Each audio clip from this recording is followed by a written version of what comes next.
la propuesta de valor de Revenue era devolución inmediata. Recuerdo que decías que tardabais 6 segundos, ahora tardáis solo 1. Hay un riesgo de fraude de manual. Ese riesgo hay que cuantificarlo y hay que saber además cómo cuantificarlo. Y como cliente me cuesta algo cobrar inmediatamente. Cero. El fraude al final no es de gente que se le olvida devolver. El fraude es de gente que se dedica a defraudar. Hay una marca inglesa que intentó hacer ellos reembolso instantáneo y tuvieron que parar porque como te pille un esquema de fraude y no lo pares, chao. Cada mercado está muy fragmentado. Europa tiene que se utilicen de verdad 60 carriers. En 2024 cerramos con 2 y pico de facturación. Estamos ahora mismo en 8, más o menos, de ARR. Ostras. Y antes nos has dicho que devoluciones pueden llegar al 40 y pico %. Nosotros tenemos con New Project un ratio de cambios del 50%, que es una locura. Yo creo que la voz vuelve. O sea, creo que la generación Z no sabe que el teléfono sirve para llamar, eso es verdad. Creen que el teléfono existió para Instagram o TikTok. Creo que es la primera vez que lo digo en público. Pero tuvimos un momento en el que un 28 de mes teníamos que pagar las nóminas de UK, que en ese momento más teníamos 4 personas, que eran muchos miles de pounds, y teníamos 780 pounds el día 25. Bienvenido a las historias de Startups de ITNIC. Bienvenidos una semana más al podcast de ITNIC. Hoy estamos con Fer Pedraz. ¿Qué tal, Fer? Muy bien, muchas gracias por tenerme aquí, Jordi. Fer es fundador y CEO de Revenue. Exacto. Cuéntanos, ¿qué es Revenue? Revenue es una plataforma para ayudar a las marcas de e-commerce, hemos empezado en moda, pero eventualmente todas, a que gestionen sus operaciones. Siempre con la idea de que maximicen su rentabilidad unitaria. Vale, esto es muy genérico. Plataforma, gestionar operaciones de e-commerce. Concreta más. Iba a concretizar ahora, sí, porque efectivamente es muy genérico y es uno de los grandes retos que tenemos, que es decidir hasta dónde queremos llegar. Vale. Hoy, ¿qué es lo que hacemos? Hoy vamos desde que se hace una compra en un Shopify de turno, nosotros ayudamos a que se calculen los duties y taxes, que sepas cuánto va a costar el envío, cuándo va a llegar. Gestionamos el propio envío, o sea, nosotros no somos un carrier, pero gestionamos a UPS, a que mande el envío. Podemos ayudar también con el tax filing en destino y luego hacemos toda la devolución, con la reimportación, cross-border y demás. Empezasteis con la parte de devolución. Exacto. Pero ahora veo que estáis ampliando. Sí. ¿Qué no hace? Has mencionado Shopify, que es seguramente más grande, ¿no? ¿Qué no hace Shopify de todo esto? Porque integración con plataformas logísticas ya lo tiene nativo Shopify. Sí.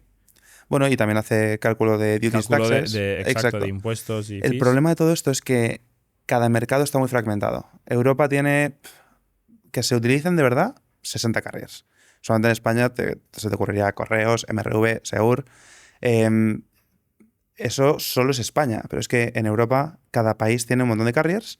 Si eso añades la complejidad de que no son de Europa, sino que hay marcas que venden a nivel global, UK, Estados Unidos, tener todo esto en una sola plataforma que esté preparada para darte la información que puedas entender es complejo.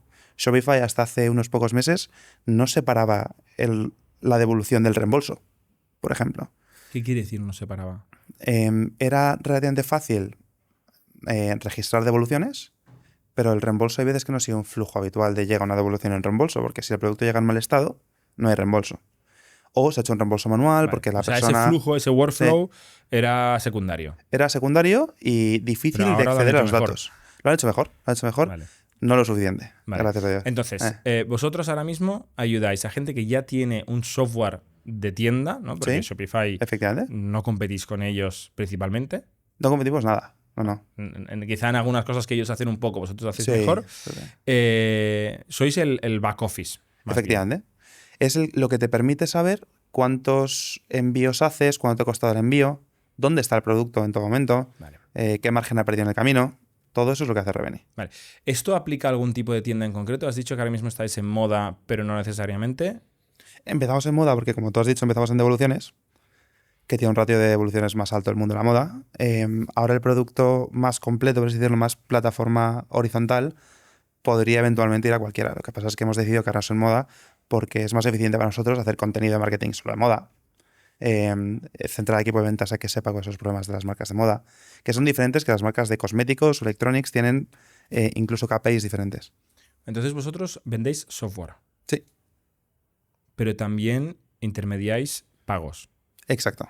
Cuéntame más. O sea, nosotros no somos una pasarela de pagos, eso es relevante. Nosotros nos integramos. ¿La pasarela de pagos quién es? Un Stripe, Adyen, el propio Shopify Payments. ¿Qué es Stripe? Marca blanca. Efectivamente. Nosotros no somos eso. Cuando nosotros decimos que intermediamos pagos es sobre todo a la hora de hacer un reembolso. Vale. Cuando yo compro por primera vez un producto, ahí vosotros no aparecéis. No. Pero salvo que hagamos nosotros la gestión del envío y demás. Pero en la parte de devoluciones no aparecíamos. Vale. Entonces, cuando yo quiero devolver un producto, ¿qué pasa? Tienes que hacerlo en una plataforma de algún tipo esa plataforma es de Revenue, puedes enviar un mail, pero eso no escala. Las marcas ¿yo qué grandes... hago? Si yo soy cliente de un Vas producto, dime un e-commerce conocido que tengáis vosotros como cliente. Voy a hacer uno de UK para no herir sensibilidades en España, que es difícil elegir cuál es la que dices. Hombre, dinos a uno de España que la gente lo conocerá más, ¿no? Eh, Uno aleatorio. No es tu favorito. Silbon. Silbon, por Silbon. ejemplo, perfecto, una marca. Eh, Yo me compro. ¿Venden zapatillas en Silbon? Venden zapatillas en Pues me Silbon. compro unas zapatillas en Silbon, Exacto. no me dan bien de talla y las tengo que devolver. Vas a la página de Silbon, a la web de Silbon, Sí. por así decirlo. Vas a la sección de devoluciones y hay un link donde dice, para hacer una devolución, pincha aquí. Vale. Esa plataforma es Revenue. Vale, o sea, yo voy del e-commerce de Silbon Exacto. y hay un link que me abre Revenue. Que te lleva a Revenue, efectivamente. Pero es marca Silbon y todo Sí, Silbon, marca- pero es vuestro software. Casi todo es marca blanca, no todo. Vale. Ahora te explico por qué no todo, pero bueno, metes ahí tu nuevo pedido, metes tu email, te salen los productos que compraste en ese pedido, Vale. decides que quieres devolver las zapatillas, por qué quieres devolverlas. Hay mucho también regla de negocio de qué es lo que quieres decir que el cliente pueda elegir. Si quieres que ponga en las zapatillas me queda pequeño, pero en los calcetines no, porque son solo monotalla. Hay muchas reglas que vas configurando y al final del proceso eliges también cómo quieres devolverlo, si quieres que te lo recojan en casa, si quieres dejar un punto de drop-off. Todo esto es en nuestra plataforma, aunque nosotros disparamos a los sistemas, o sea, depende de lo que elijan, disparas a un sistema a otro. Y luego al final del proceso puedes elegir si quieres un reembolso instantáneo o no, que eso es donde más hacemos la parte de pagos nosotros. Reembolso instantáneo quiere decir que tú puedes recibir tu dinero un segundo después de pedir la devolución. Todavía tienes tus zapatillas y puedes tener tu dinero. Hace 2 años, cuando escuché sobre Revenue, este era el pitch, ¿no? Ese era el pitch, sí. La propuesta de valor de Revenue era devolución inmediata. Exacto. Recuerdo que decías en el podcast de Biel, compañero de Factorial, que tardabais 6 segundos, ahora tardáis solo 1. Sí, 1,3 creo que es. Vale. O sea, esto es importante, ¿eh? Eso Sigue es siendo brutal. importante hoy. Sigue siendo importante, pero por razones diferentes a las que pensábamos en su momento. Que son los grandes descubrimientos emprendiendo es los sesgos que te creas al principio quizás no son los valores que aportas al final. O sea, una cosa, voy a decir una obviedad, pero cuando tú haces un reembolso en 1,3 segundos o en 6 segundos, la mercancía sigue estando obviamente en casa del cliente. Sí, efectivamente. Entonces, aquí hay un adelanto y hay un Hay un riesgo adelanto. a un fraude o a problemas. Efectivamente, hay un riesgo de fraude de manual. Ese riesgo hay que cuantificarlo y hay que saber además cómo cuantificarlo, que no es Si como trivial. cliente me cuesta algo cobrar inmediatamente. Cero. ¿No? O sea, entonces todo el mundo va a decir que quiere inmediatamente, ¿no? ¿Quién se va a Exacto. esperar en cobrar Exacto. 60 euros? No sé qué cuestan las zapatillas de Silbon, voy a decir 60. Pero esa es la obviedad del tema, es porque esto no ocurría antes. Y solo no ocurría por el fraude. En el fondo, si tú lo piensas, cuando tú compras, Bueno, y porque quizá no hacía falta, no era necesario, ¿no? No había una fuerza o sea, de mercado que te exigía hacer esto. había una fuerza de mercado que te exigía ser más ágil con el reembolso, pero no que fuese inmediato. O sea, sí se queja mucha gente de que el reembolso tarda. Es ahora mismo ¿Qué tarda? Típicamente, sin de Revenue, media 15 días, más o menos. 15 días. Sí. ¿Un Amazon qué tarda? Depende del cliente, es la leche lo de Amazon. ¿Sí? Porque Amazon es como el e-commerce llevado al extremo. Sí, porque Amazon te puede dar un reembolso en créditos de Amazon a toda velocidad, pero no a todos los clientes. Tiene un perfilado de cliente que es brutal. ¿Vale? Y te lo puede dar a toda velocidad. Lo que pasa es que, claro, Amazon cuenta con una ventaja que con la que no cuenta el resto de la humanidad, que es la frecuencia de compra. Si tú luego no devuelves el producto... Porque no te devuelve cash a tu tarjeta. Pero es que aunque te devolviese cash, si tú luego no devuelves el producto, te chapan la cuenta. Y nadie quiere que le cierres la cuenta. Vale. Entonces, O sea, está tiene el más cliente... poder contra el consumidor Exacto. que un e-commerce random. Exacto. Que digo, pues me compraré otra marca y me quedo tan ancho. Tal cual. Tú, si no te gustan las zapatillas Silbon y Entonces, Silbon de te trata promedio bien, 15 días. 15 En días, el mundo sí. no Amazon, de Sí. promedio 15 días. Sí, pero que tiene sentido, porque no es que la marca, todo el mundo piensa, no es que se están financiando a mi costa. No, es que hay un proceso de que tus zapatillas tienen que ir al almacén de Silbon, que está en Córdoba, se tiene que revisar en el Ya almacén de Silbon. tarda fácil 4 o 5 días Claro. entre que tengo que estar yo en casa, viene el tal, lo manda de un warehouse al otro. Exacto. O sea, una semana te la pasas y estamos tranquilamente. pensando en doméstico. Si tú actualmente es que la evolución es de Estados Unidos, ya flipas. Súmale 2, 3, 4 días más. Pero el cliente no entiende la diferencia. No entiende que es que la y razón luego hay por que la cual... validar la mercancía. Y luego tiene que llegar el dinero. Los pagos en tarjeta de crédito tardan entre 3 y 5 días. Vale. O sea, los 15 días tú dices que es el ciclo natural de las cosas. Sí, es el ciclo normal, pero no es suficiente para el cliente. Pero el cliente no entiende por qué esto es normal. Pero el cliente pagó antes de tener el producto y dice, joder, y ahora yo lo devuelvo, ¿y por qué no tengo que esperar a que me devuelvan el reembolso? Entonces, Es como devolver un poco, balancear un sistema que por defecto empezó rotillo, ¿sabes? Era hostil para el cliente. Exacto. ¿Vale? ¿Cómo lo hacéis? ¿Qué hacéis vosotros para poder permitiros hacer el reembolso al instante? Tenemos un modelo de riesgos, un underwriting model de manual, que lo que hace es que lo interesante es que solo analiza el riesgo de fraude. Cuando hablamos de modelo de riesgos en esta industria, la gente salta inmediatamente a Klarna, ¿no? Dicen, oye, Klarna también hace un modelo de riesgos para ver a quién le da, paga en 3, ¿no? Pero ellos tienen que analizar 2 tipos de riesgos, el de crédito y el de fraude. Nosotros, me da igual si ellos tienen dinero o no. Tienes un producto que si devuelves, todo está bien. Entonces, analizamos este riesgo de fraude. ¿Cómo lo analizamos? Tenemos un grafo, que mucha gente no tendrá muy claro que es un grafo. Tú puedes ordenar datos en una tabla o en un grafo que básicamente es una especie de tela de araña. Una transacción es un punto al cual se conecta, cada dato vinculado a esa transacción es un nodo diferente. Entonces nosotros este grafo lo que hace es que nos permite sacar correlación mejor entre todos los datos vinculados a una transacción. ¿Qué datos hay en ese grafo? 135 en Europa, pero te cuento algunos curiosos. Nosotros 135, ¿qué significa? ¿Por 135 persona, por transacción? por transacción, que es más granular que por persona. Vale. Eso es en Europa de media. Y te cuento tipos de datos. Bueno, tenemos 3 tipos de fuentes de datos: datos que compramos de terceros, datos históricos que hemos ido elaborando y datos comportacionales, es decir, cómo tú interactúas con nuestra plataforma. Si yo te pregunto tu nombre y al principio no pones Jordi, pones Bernat y luego lo borras, digo, tío, tú te sabes tu nombre. ¿Por qué no has puesto tu nombre al principio? ¿No? Pero uno muy interesante es, en los datos que tenemos de terceros es, por ejemplo, las brechas en el email. Todos los mails, todos los servidores de mails, un Gmail, registra cuando tu mail se ha traspasado a un hacker. Tú compras algo en Booking lo hackean, lo que hackean es una serie de direcciones de email. Eso es una brecha que se registra. Hay una base de datos que se llama Have I Been Pwned, que es muy famosa, donde tú pones una dirección de email y te salen cuántos breaches ha salido. Exacto. Y además, sí. la fecha. Ese tiene una API. Sí. Nosotros la consumimos, efectivamente. Es más grande, sí.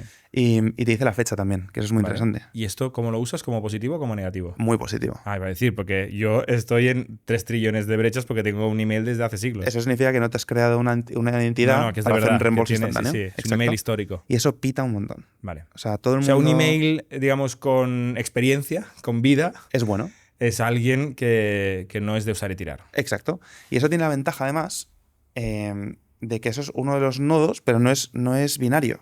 O sea, es sobre todo el ID que utilizáis más es el email. Sí. O sea, la identificación donde más vais a buscar si parece de fiar o no. Insisto, mi email, por ejemplo, es antiguo, está en 1000 sitios, entonces tiene mucha reputación de que seguramente es de verdad, ¿no? Que se ha utilizado, que tiene vida. Pero no exclusivamente, porque tu nombre... Iba a decir, ¿tenéis los datos personales también del comprador? Claro, porque hay un pedido que se entregó y que se entregó a una dirección. Y el e-commerce te lo da esto. Efectivamente. Te da la dirección, claro, te da el porque nombre. Tú cuando ya pides al principio del proceso, ¿te acuerdas que ponías tu número de pedido y tu email? Yo tengo que saber a dónde se entregó eso para ponerlo en la dirección de devolución. Para ir a buscarlo, claro. Sí, entonces esto es interesante porque yo puedo ver si Fernando Pedraz existe en LinkedIn, por ejemplo. Hacéis eso también. Hacemos eso. Y hacemos no solamente Fernando Pedraz, puedes poner Fernando Ped, ¿no? O Fer Pedraz. De hecho, ¿no? tú, es un caso raro, no te encontraba en LinkedIn antes porque tenía que poner Fernando. Claro. Y tú me has dicho, no, solo Fer. Fer, sí. Fernando es mi mujer cuando se enfada conmigo. Y LinkedIn. Exacto. Y pues LinkedIn, pero sí tienes otras muchas cosas. Vale, entonces utilizáis estos, digamos, scrappings, bases de datos, fuentes que tenéis de información. Exacto. Con los datos de la transacción, que son sobre todo el email y los datos básicos de identificación de la persona y los detalles de la transacción de lo que a veces número de teléfono también, vale. Pero sí. Vale. ¿Qué porcentaje de devoluciones se te niegan? O sea, entiendo que es binario. No es un scoring. Eso es lo interesante de todo esto, es que te da un scoring de vuelta. ¿Y qué haces con el scoring? Decidir la exposición que quiero tener. ¿Vale? O sea, nosotros lo que vemos es, hay una semana y el fraude que estamos teniendo o que creemos que vamos a tener, porque el fraude es algo vivo. El cliente igual te lo vuelve 2 semanas después. Vamos viendo si es una exposición que queremos tener o no y vamos reduciendo esa exposición en base a scoring. Vale. Si la semana pasada dejamos pasar a partir de un, me invento, 89 y vemos que se nos está yendo de madre, la semana siguiente bajamos a un 67. Y vamos haciendo todo esto semana a semana. O sea, más número es más riesgo de fraude. Realmente no es exactamente así. Vale, pero, es igual. Pero sí. Que cuando yo decía binario, es que o me das el dinero al instante o no me lo das al instante. Eso sí, 100%. Vale, y si no me lo das al instante, no te yo no cobraré hasta que el merchant hasta que la tienda no te confirme a ti que has recibido la mercancía y que está todo bien. Exacto. Es el estándar. Es el estándar, es normal. Sin revenue. Y además lo interesante es que no es que te digamos, lo siento Jordi, para ti no hay reembolso instantáneo, es que no te sale la opción. No, simplemente me dices, vas a cobrar cuando haya recibido tu mercancía. Exacto. Y es interesante también porque estos datos de cliente, al final tenemos datos de clientes únicos, que tenemos ya más de 1 millón de clientes únicos, que han comprado en más de una marca. Entonces, esto cada vez, con cada transacción, se va haciendo más robusto. Y luego también una cosa interesante, para hacer bien el modelo, cuando estamos levantando dinero, todo el mundo me pregunta qué fraude tienes. Pero nadie me pregunta qué exposición tienes. Es decir, ¿cómo defines la exposición? ¿Cuánta gente está viendo un reembolso instantáneo? Yo puedo solamente la gente que tú me has preguntado antes, ¿no? Es decir, ¿cuánta gente se deniegas? Y decía entre un 10 y un 15, ¿no? Entre un 10 y un 15 no le das la opción. No le doy la opción. De instantáneo. Exacto. Porque tú crees que son riesgo. En ese momento para ti era demasiado riesgo que no querías asumir. Exacto. Pero lo interesante es que yo podría estar dándoselo un 2% que sé que son súper seguros y tener un 0% de fraude. Nosotros lo que hacemos es que dejamos pasar fraude por el modelo. Si la exposición es baja, es decir, 15 euros de calcetines y creo que va a ser fraudulento, te dejo pasar por el modelo. ¿Quién se come el fraude? ¿Vosotros? Nosotros. Y la marca le da igual, ¿eh? Da igual. Porque la marca sigue el proceso que seguía, que es que le llega un producto al almacén, ve si está bien y si está bien, reembolsaría. Todo lo que en este caso, ¿la marca cobra de vosotros o no cobra de vosotros? ¿Qué quieres decir? No, tú le cobras... ¿Cómo va esto? Espérate. La marca ha vendido por 60 euros Silbon. Ha vendido por 60 euros unas zapatillas a mí. Exacto. Yo voy y las devuelvo. Y al instante me devolvéis los 60 euros. Ese dinero, preguntas quién ha enviado ese dinero. Ese dinero ha salido de vuestra cuenta. Exacto. ¿Silbon os ha pagado a vosotros? Nos paga cuando el producto... Bueno, nos paga cada 15 días. Paga cada 15 días. Solo si le llegan mis zapatos. O sea, y ahora a mí me da por no devolver los zapatos. Decido piratear a Silbon, porque yo no sé ni que existís, ¿no? Y yo digo, que se jodan, me quedo los zapatos y los vendo en Wallapop por 20. Sí. Por decir algo, da igual. Y no devuelvo nunca los zapatos y yo tengo mis 60 euros. ¿Silbon recibe los 60 euros, sí o no? Recibo los 60 euros, sí. Con lo cual tú has pingado. Yo palmo la pasta. 60 euros. Sí. ¿Y dónde la ganas? En que la comisión que cobro sea superior a los casos de cobras fraude. un porcentaje de yo esos con un 60 porcentaje euros. de esos 60 euros. Vale. Exacto. Vale. Con un porcentaje, el juego es que mi fraude sea menor que la comisión que cobro a todas estas transacciones. Vale. Entonces, una cosa curiosa me has dicho es el cliente... Es que tengo que volver a tantas cosas para atrás, pero ahora estamos aquí. El cliente no sabe que existe la opción de reembolso inmediato hasta que no se la das. Exacto. Esto, obviamente, te ahorra la decepción del cliente de ese 10-15% a quien no se lo das, pero es una lástima que no has podido hacer ese marketing al momento de comprar. Porque si yo cuando compro en Silbon me dices, por cierto, devoluciones con reembolso inmediato, me da como más, digo, mejor incluso que Amazon, ¿no? La realidad es que depende de la marca. Hay marcas que por el miedo a que el cliente se decepcione no hacen marketing de ello, cosa de la cual obviamente soy muy detractor. ¿Tú prefieres que hagan marketing del reembolso inmediato? Hay marcas que una marca holandesa es muy interesante. Vinieron con el problema de que el 40% de la gente compraba usando Klarna y eso era el 60% de la gente que devolvía. Es decir, pago la comisión a Klarna y encima me matan a devoluciones. ¿Cómo puedo hacer para que menos gente use Klarna entendiendo que es que tengo que ofrecerlo? En Holanda, si no lo ofreces, no cobras. Entonces, la respuesta era Revenue. ¿Qué es lo que hacen? En el propio checkout ponen un rayito, ponen reembolsos instantáneos en todos los métodos de pago menos en Klarna. Vale, iba a decir, tienes que hacer un incentivo fuerte, pero si no, yo lo elijo todo, ¿no? Claro. Y incluso recibiré el reembolso antes de haber pagado el producto. Exacto. Y entonces, no te dejan, obviamente, lo bloqueamos. Porque también es una alarma, o sea, es un red flag de sí. A fraude. Es brutal. Y además, es que aunque la gente no quisiera hacer fraude, hay una cosa en e-commerce que es interesante, que es cuántos mensajes puedes darle al cliente final. Al cliente final no le puedes decir, va a tener un reembolso instantáneo, pero no. Entonces, directamente dices, paso. Y esto es interesante porque se ha revertido el tema. Hemos ido viendo cómo la adopción de Revenue va subiendo y va bajando la adopción de Klarna, hasta un punto donde la adopción tiene algunos disclaimers, ¿no? Pero la adopción de Revenue es mayor que la de Klarna. Y ellos, claro, lo ponen en todas partes porque ellos sí quieren que el cliente sepa que existe Revenue. Hay otras marcas que por evitar disgustos no lo hacen. Vale. Esto es muy bonito tal como lo cuentas, pero hay un contraargumento, que es decir, estás despertando el monstruo de Klarna, que va a ofrecer un servicio como Revenue, y decir, si pierdo la financiación, al menos me quedo el fee del refund, de la devolución. Totalmente. Y lo hemos hablado mucho con ellos, además. Con Klarna. Sí, y tiene... y solo con Klarna, no hemos hablado con otros. ¿Lo están haciendo? ¿No lo están haciendo? No lo están haciendo. El argumento que nos han dado, nos han dicho que no lo están haciendo. El argumento que nos han dado es... o sea, tiene diferentes puntos. El primero es que tiene que estar por encima de un SaaS de devoluciones. El SaaS tiene un valor intrínseco en sí mismo, al cual Klarna o lo construye... De gestión de la devolución. Claro. No tiene dinero para construirlo. No tiene dinero para construirlo, pero Klarna está haciendo un tipo de interacciones diferentes a este. Vale. Pero podría hacerlo. Vale. Eventualmente todo el mundo puede hacerlo. O sea, si le quitas demasiado negocio, le vas a obligar a hacerlo. Es un poco la reflexión de abogado del diablo de cuando tú pinchas un... A ver, también creo que... Un bicho así. Creo que hoy es bastante utópico pensar que Revenue va a llegar a despertar a Klarna, IPO... No, pero bueno, tú estás aquí para que Revenue sea más grande que Klarna, ¿no? Total. La pregunta es si en aquel momento tendrás un moat suficientemente grande, que yo creo que sí, para hacerlo. O sea, no solamente es el SaaS. Es que ¿Klarna querría hacer esto para los clientes que no han pagado con Klarna? Bueno, quizás no lo sí, sabes. Quizás sí. Claro, sí, quizás sí, pero quizá no. Vale, volvemos atrás un segundo.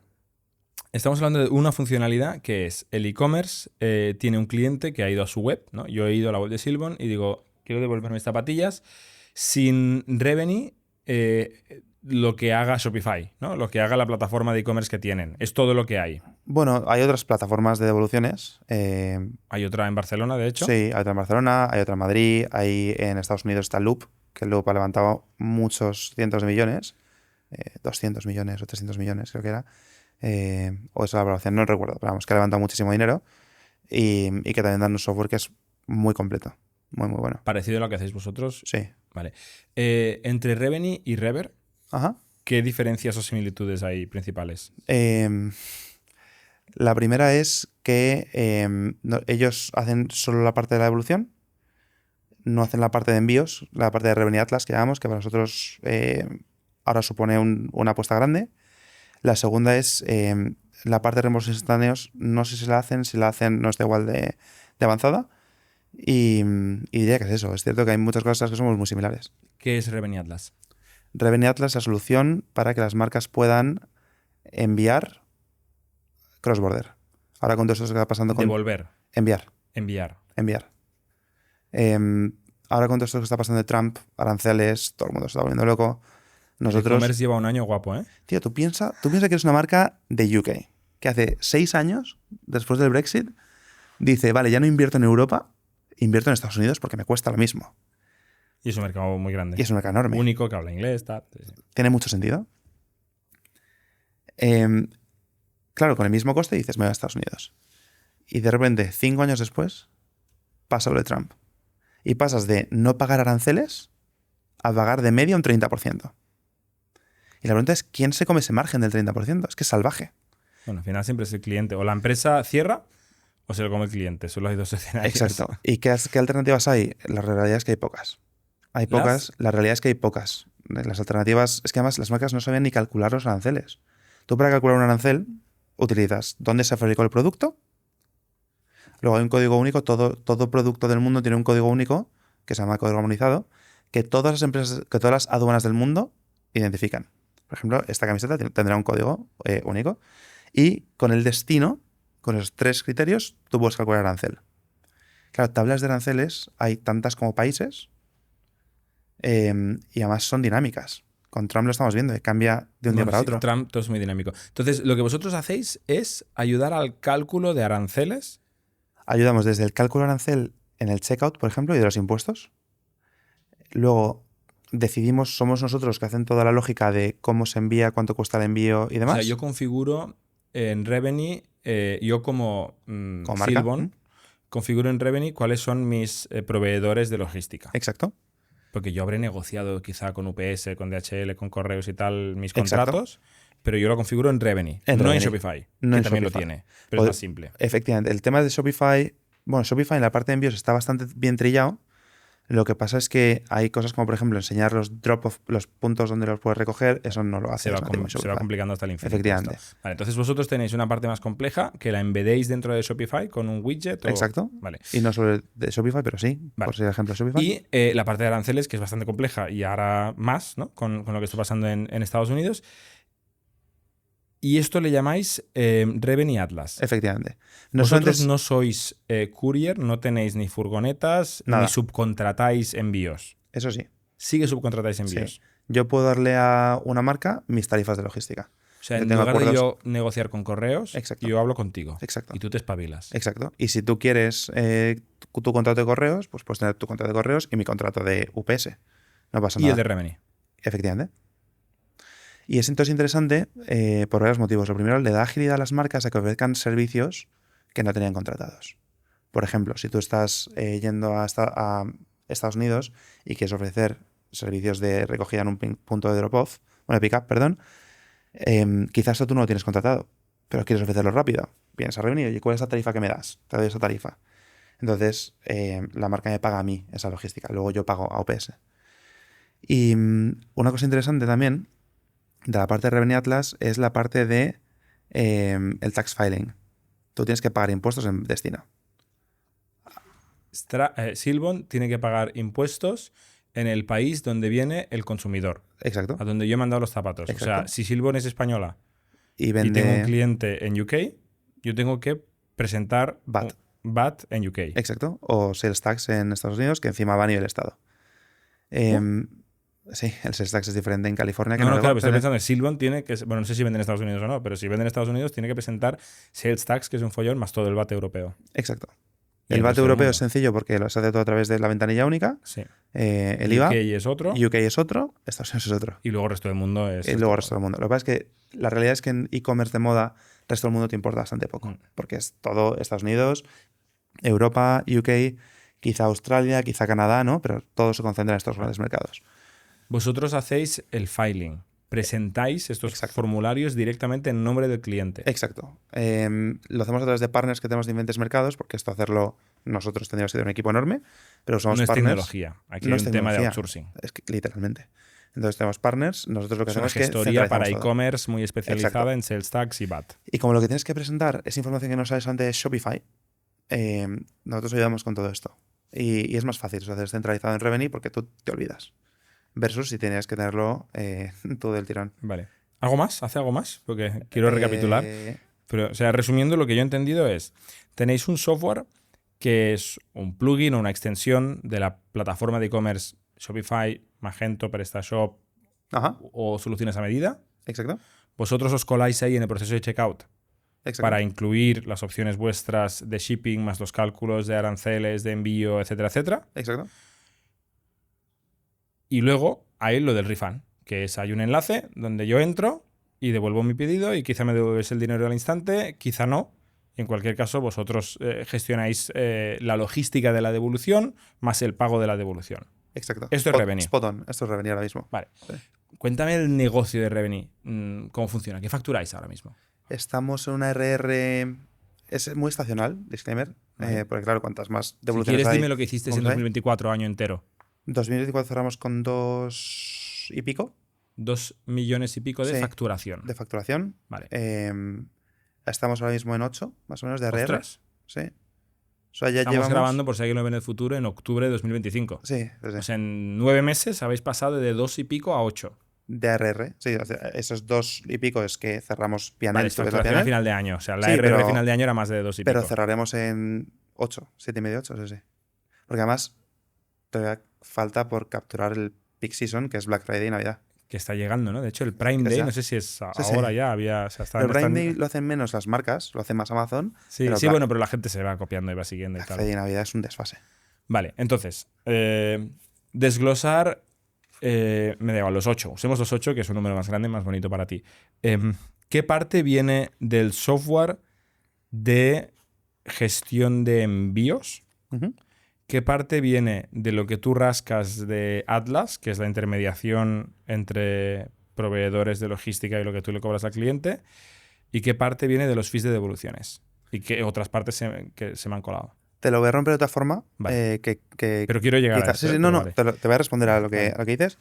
El software de devoluciones es lo que más reviews nos trae. O sea, toda la parte de devoluciones, los otros software, es lo que más reviews nos trae porque es lo que lleva más tiempo y están más marcas. De los 8, De los 8, 85%. 6,5. Así, Sí. a ojo. Sí, 6 y Siete. medio, sí, más 7, sí. Bueno, no, 6,5. Sí, 6,5, me parece bien, 6,5. Eso, los revenues de devoluciones los rompemos nosotros en tres bloques. Una parte es el SaaS. Nosotros cobramos un fee por tener de esta parte, ¿eh? Sí, sí, Hay una parte que es un SaaS que yo pago por tener el derecho a tener revenue como e-commerce. Efectivamente, punto. por tener el portal. ¿Qué cobráis? Una marca pequeña te paga mínimo 200, no hay nadie que pague menos de 200 al mes. Marcas grandes te pueden pagar 10.000. ¿Silbon? Eh, ¿Tipo Silbon? ¿Una empresa tipo Silbon? Tipo Silbon. Miles. Sí. 1.000. Pocos miles. 1.000, 2.000, sí. Miles bajos. Sí. Vale, entonces tenéis una parte que es el SaaS. ¿Qué porcentaje es de la parte de devoluciones? El fee, un 20%. 20%, Sí, o sea, pequeñito. Sí. Vale. Luego, incluyo dentro de esta parte del SaaS también que tenemos un componente transaccional. Es decir, tú pagas un mínimo al mes más un X céntimos por cada devolución que ocurre en la plataforma. Ostras. Siempre. Esto me pensaba que sería más grande. Entonces, el 80% que queda, ¿dónde sale? Reembolsos instantáneos y cambios instantáneos. ¿Y eso quién lo paga? Lo paga el merchant, El no el merchant. cliente final. Vale. O sea, es un porcentaje del reembolso instantáneo. Sí, A cambio de tú te comes un riesgo, exacto. pero yo te pago tal para darle el wow, perdón por hablar raro, a mi cliente. Sí. Pero es que el dato de recompra, que lo medimos después, que es fácil medirlo, porque tú tienes gente que ha pedido un reembolso instantáneo y gente que no. Entonces tienes dos cohortes, vas viendo cómo se comportan y con eso sabes si vuelven o no a la tienda. O sea, yo, como me habéis devuelto la pasta de mis zapatillas de Silbon al instante, voy a ir a Silbon otra vez pensando... La próxima vez que te quieras comprar algo Sí. que Silbon tenga, vas a Silbon. Bueno, sé que el e-commerce de este me gusta porque Sí. tiene una funcionalidad muy guay, que es que en caso de error, de que algo no me vaya bien, yo la pasta la tengo al instante. Exacto. Y el ratio de recompra es loquísimo. Y ahí yo te diría que subiríamos hasta, combinando los dos, 50 y pico, y el resto es logística. El resto es que Silbon usa mis contratos con correos en lugar de sus contratos. Vale, pero esto ya no solo en devolución, sino también en envío, ¿eh? Sí, pero esto te estaba bromeando, esta parte es solo de devoluciones. Todo esto ahora estamos en devolución, Sí. Vale. Luego queda 1 millón más o menos y pico Exacto. de ARR. Que ahí el SaaS sí que es un componente loquísimo, ahí es mucho mayor, más o menos. El que paga 1.000 para devoluciones nos paga 5 o 6.000 para envíos. Ostras. Sí, mucho más. Es que la alternativa es o hacerlo tú, o cerrar, o usar Globally. No sé si te suena Globally. No. Global-E. Globally es una empresa que cotiza en Nasdaq 5,5 billion Solo hace esto. de Israel, que hacen lo que se llama Merchant of Record. Esos tíos empiezan en el principio de los 2000 con una propuesta de valor doble, que es: tú eres una marca, tú eres un Silbon de turno, quieres vender en Japón, pero para eso tienes que vender en japonés, tenerlo en moneda japonesa, yenes, y tienes además que tener los métodos de pago de Japón, que no son los de España, no hay RedSys en Japón. Y entonces estos te ponían esto y luego dicen, pero es que además voy a hacer de Merchant of Record. ¿Esto qué quiere decir? Que yo, lo que se venda en Japón, me lo pagan a mí, no a ti. Facturan ellos. Efectivamente. Entonces yo te lo compro a ti la mercancía. Tú lo único que haces es una factura de Silbon. O sea, te ahorras todo el tema de papeleo, de Todo, facturas, de todo. impuestos y tal. Todo. Y ellos ya te lo simplifican Exacto. a ti con factura única. Y esto es bellísimo, bellísimo, hasta que hace unos años todos los Shopify y demás de turno lanzan la posibilidad de tenerlo en japonés, en currency japonesa y demás.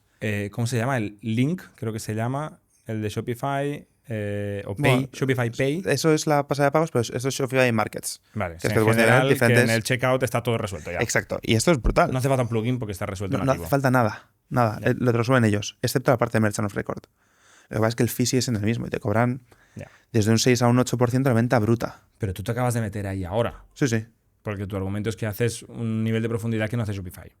Con los A aranceles, ver, hay con cosas los que múltiples hace providers. Shopify que yo no hago. Yo no soy Merchant of Record. Y tampoco quiero decir que Shopify va a dejar de existir, ni mucho menos. Pero es que hay un segmento de empresas que no necesitan un Shopify, que necesitan algo diferente, que se integre muy bien con sus almacenes, que no te... El business plan se te rompe bastante, tío, en el momento en el que tú pagas un 7% sobre tu venta bruta y tienes un 30% de ratio de devoluciones. ¿A quién le pagas un 7%? A Globally. Tu marca le pagas a Globally un 7%. Pero claro, si tienes un 30% de ratio de devoluciones, son un 7%.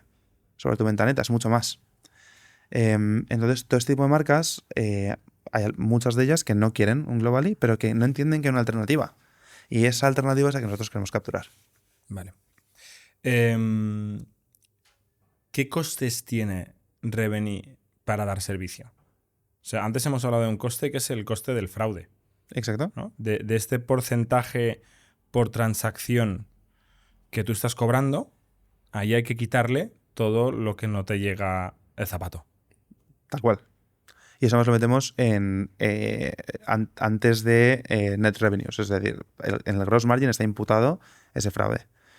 Tenemos el coste del fraude, tenemos el coste de la deuda que tenemos para cuando adelantamos reembolsos. No es vuestro dinero este.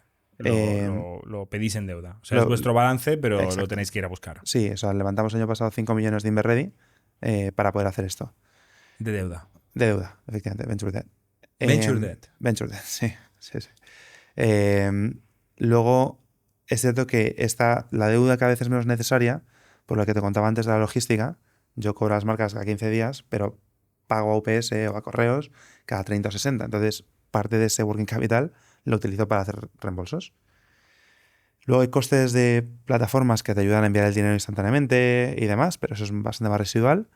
Y luego un gran coste es en los revenues de logística, lo que me cobra mi correos. Yo lo vendo por 4, pero me cobra 3. Entonces, tengo un gross margin en la parte de logística muchísimo menor. ¿Cuál es el gross margin combinado de todo? 50 y algo.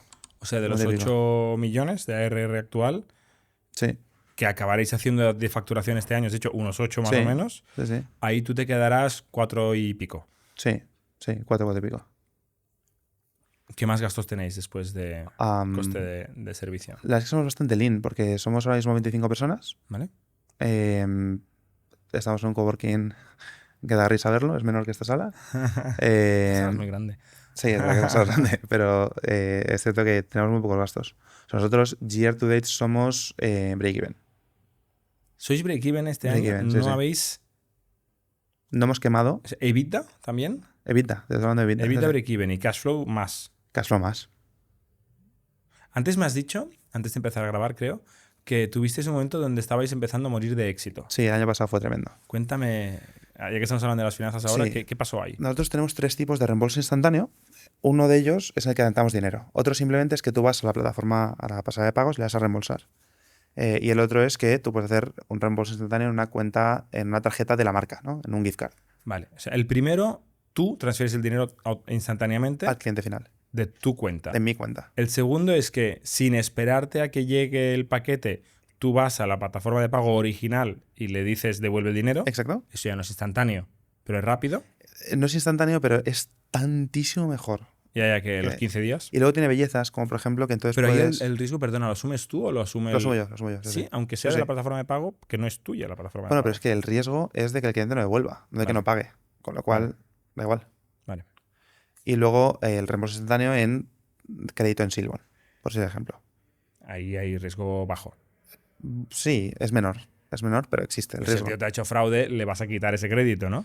Salvo que... Es que yo lo gaste al instante. Tardo tiempo en saber si hay fraude. Ya. O sea, si recibe crédito y se lo gasta rápido y nunca devuelve las zapatillas, ahí sigues palmando tu dinero. Sí, tal cual. Entonces, el año pasado nosotros tenemos este mix de producto y pensamos que iba a crecer todo de forma similar. Entonces todavía teníamos dinero en la cuenta y decimos, vale, vamos bien. Levantamos unos promissory notes con gente con dinero, que damos un buen interés y teníamos caja para afrontar esto. Pero de repente firmamos una marca holandesa y una inglesa que solo querían reembolso instantáneo en lo que llamamos nosotros bank transfer, en transferencia bancaria, y eran masivos. Eran masivos, Jordi, masivos. No, nada similar al que hemos tenido. Mucho. Sí. O sea, decenas de millones en pounds o en euros de devoluciones al año. ¿De devoluciones? Sí. O sea, empresas que están facturando muchos cientos de millones. Sí. Bueno, tampoco tantos, porque es que en Holanda el ratio de devoluciones es de 40%. Ah, vale. O sea, si tienes 50 millones, estamos hablando de que eso es un 110 millones, ¿no? Más o menos de facturación. Pero sí, son empresas grandes. Y claro, de repente dejamos de tener dinero para ofrecer reembolso instantáneo. Porque todo el dinero de repente está en vuelo con ellos. Y el problema de todo esto, además, es que no podías bajar y decir, vale, se lo doy a menos clientes, porque ellos lo contrataban porque querían dárselo a la mayoría. Y querían hacerlo como herramienta de marketing. Claro. Con lo cual, cada vez que tú subes la exigencia, les estás jodiendo la promesa que les has dado. Porque muchos más clientes no van a ver la opción y se quejan los clientes. Claro. Van a decir, más engañado. Exacto. Entonces, ¿qué pasa? Que estábamos entre la espada y la pared diciendo, no puedo dejar de darle servicio porque pierdo un lead loquísimo, pero no tengo caja. Recuerdo que tuvimos, creo que es la primera vez que lo digo en público, pero tuvimos un momento en el que un 28 de mes teníamos que pagar las nóminas de UK, De tu equipo. que en ese momento más teníamos 4 personas, si no recuerdo mal, que eran muchos miles de pounds, y teníamos 780 pounds el día 25, esperando, rezando, para que no se retrasase la transferencia que íbamos a recibir el día 27, porque no teníamos dinero en la cuenta para pagar El nóminas. 27 recibís transferencias del Dinero que está en vuelo de las marcas. estas marcas, Exacto. de lo que han recibido. Bueno, en realidad lo hacemos siempre, desde todo lo que ha ocurrido cada 15 días, te cobro lo que ha pasado. Si mientras tanto ha habido algún rechazo, yo no te lo cobro, pero si luego rechazas, yo en la siguiente factura te lo... Vale. te lo- O sea, de todos los... es que mucho más fácil. Vale, simplemente. todas las devoluciones que se han procesado, ellos te las acaban pagando. Exacto, todas las que he adelantado yo el dinero. Sí. Exacto.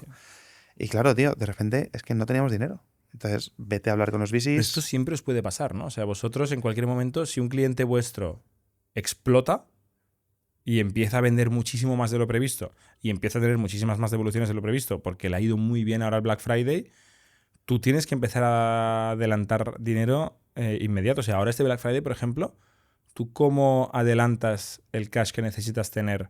Hay una para cosa hacer las interesante, devoluciones? que es que el dinero rota rapidísimo. O sea, yo No. cada 15 días recupero todo lo que 15 he días, adelantado. pero en Black Friday, por ejemplo... Sí, total. Pero no son los mismos 15 días para todo el mundo. Eso también es relevante. O sea, no todas las marcas pagan el 15 de mes. Hay marcas que pagan el 14, hay marcas que pagan el 13, hay marcas que pagan el 12. Entonces intentamos aplanar la curva. A eso se añade que el año pasado no teníamos el revenue de logística inversa. No eran nuestros contratos de correos, eran los de la marca. Entonces, claro, toda esta forma de financiarte con el working capital negativo. Vale, que esto de no la sé si lo hemos logística. contado mientras grabamos. Creo que me lo estabas empezando a contar antes. Sí, O sea, otra parte importante es que tu otra parte del negocio, que es ahora más pequeña pero que está creciendo, tienes el cash flow inverso. exacto. Donde tú No, pero- cobras por adelantado y pagas muy tarde. Exacto. Pero también me pasa las devoluciones. La logística de las devoluciones Vale. también la Toda la logística que intermedias tú, cobro pronto y pago tarde. cobras pronto y pagas tarde. Y en Entonces, las devoluciones es al revés. Pagas pronto y cobras tarde. em, Pero menos, porque son solo 2 semanas. Como en mucho. el reembolso sí. Exacto. En el reembolso Sí, de promedio es una semana, ¿no? exacto. Entonces, clavado. O sea, la exposición es 7 días. 7,5 días. La mitad de 2 semanas. Exacto. Y entonces, claro, es interesante porque con eso ya nos podemos financiar bastante. Luego hemos mejorado mucho. Somos una startup que tiene 3 años y medio de vida de producto. Entonces, hemos mejorado mucho qué tenemos que saber antes de empezar a trabajar con una marca, ¿no? Y qué información tenemos que pedirles, cómo es? podemos proyectar a futuro. Pues mira, antes les pedíamos una estimación de cuánto habían sido sus devoluciones el año pasado. Punto. Ahora ya pedimos venta, crecimiento que han tenido Una en los pequeña últimos due años. diligence. Muy básica. Tampoco te voy a decir aquí que ¿Esto lo hagamos podéis sacar de conectaros al Shopify o a la plataforma de turno? Sí. Esta analítica, porque no. Sí, lo único que no sacas ahí es los costes, pero te da un poco igual. Pero sí, O sea, a las ti te ventas. interesa y las más ventas- predecir la demanda. Exacto. Y luego tenemos un partnership interesante con Wayflyer, que todavía no lo tenemos a escala, pero que acabamos de empezar. Wayflyer, para que lo conozca, es una empresa que hace lo mismo que Capchase para startups, que te financian y tú los vas pagando mensualmente para e-commerce. Son irlandeses. Entonces, ellos lo que hacen Ha es habido que... varios de estos que han desaparecido. Sí, pero estos no, estos Estos son lo hacen bien. muy, muy tochos, sí. Lo hacen bien, son mucho más prudentes, entonces el crecimiento ha sido exponencialmente O menor. sea, explica qué significa esto. O sea, es deuda para e-commerce. Sí, Como el Banco Santander, el headline es ese, pero efectivamente, especializado. especializado en e-commerce y para un uso concreto. Habitualmente suele ser para financiar inventario, para marketing, entonces Diferente, analizan... pero bueno, ok. Sí. O sea, entendiendo mejor los economics, igual que en Factorial hablamos de General Catalyst y una Sí, inversión que nos hizo, justo, sí, muy me acuerdo. especializado en el SaaS, pues el equivalente para el Em, e-commerce. Exacto. Entonces, estos son enormes irlandeses y ellos tienen un modelo de riesgos para analizar las marcas. Para Y- ver si les y te lo prestan ceden. pasta, ¿no? Entonces, nosotros Te dan el scoring. nos lo ceden a cambio de que el cliente se dé de alta en su sistema. Y que un tiempo después puedan ir a hablar con ellos. Pero claro, la O sea, tú fricción le es pasas mínima. leads. Exacto. La fricción es mínima para ellos. Nosotros ahora, de hecho, lanzaremos dentro de muy poquito que a través de Revenue, que en realidad es a través de Wayflyer, puedes pedir financiación como marca. Vale. Antes me has dicho, entendiendo la parte de los cash flows y la financiación y tal, me he recordado que nos hemos quedado en que en 10-15% de la gente no le das devolución inmediata, al otro 85-90% sí que se lo das, ¿Cuál es el ratio de fraude de esos dos buckets? Bueno, el ratio de fraude de la gente a la que nos lo das es 0. No es verdad. Es que no No es fraude para ti, pero es fraude... Sí, Bueno, pero no es entonces fraude, es que o no sea- reciben la pasta de vuelta. Vale, o sea, no es fraude, no se puede considerar fraude. Han dicho que lo van a devolver y no lo devuelven. Esto no es fraude. Es que no vas, es que como no la marca entonces no Claro, reembolsaría el pero, producto. o sea, yo ahora voy a Amazon y le digo, te voy a devolver esta tele que me acabo de comprar. Y me dice, vale, mándamela aquí, te la vendremos a buscar. Y luego no se la doy.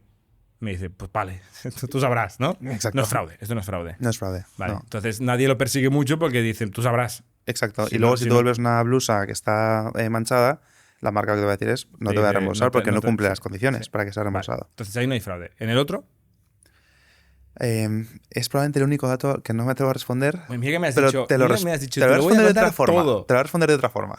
Antes de grabar, Te lo voy a responder. Fer me ha dicho, tienes para toda la la razón. audiencia, me ha Tienes dicho, toda voy a razón. hablar mucho. Sí. Y ahora va y no me dices el dato. A ver, si me comparas con Crossmint, No he te hablado, comparo, he hablado no, un montón. No te comparo. Jasmine, gran podcast.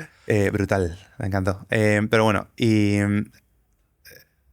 me centro. Fraude. Fraude. Te respondo de otra forma, que es interesante. Con 3 dígitos decimales. En el reembolso instantáneo donde adelantamos dinero, que metemos en costes desde revenues hasta net revenues, desde gross hasta net, metes el coste de hacer una transferencia bancaria, que existe.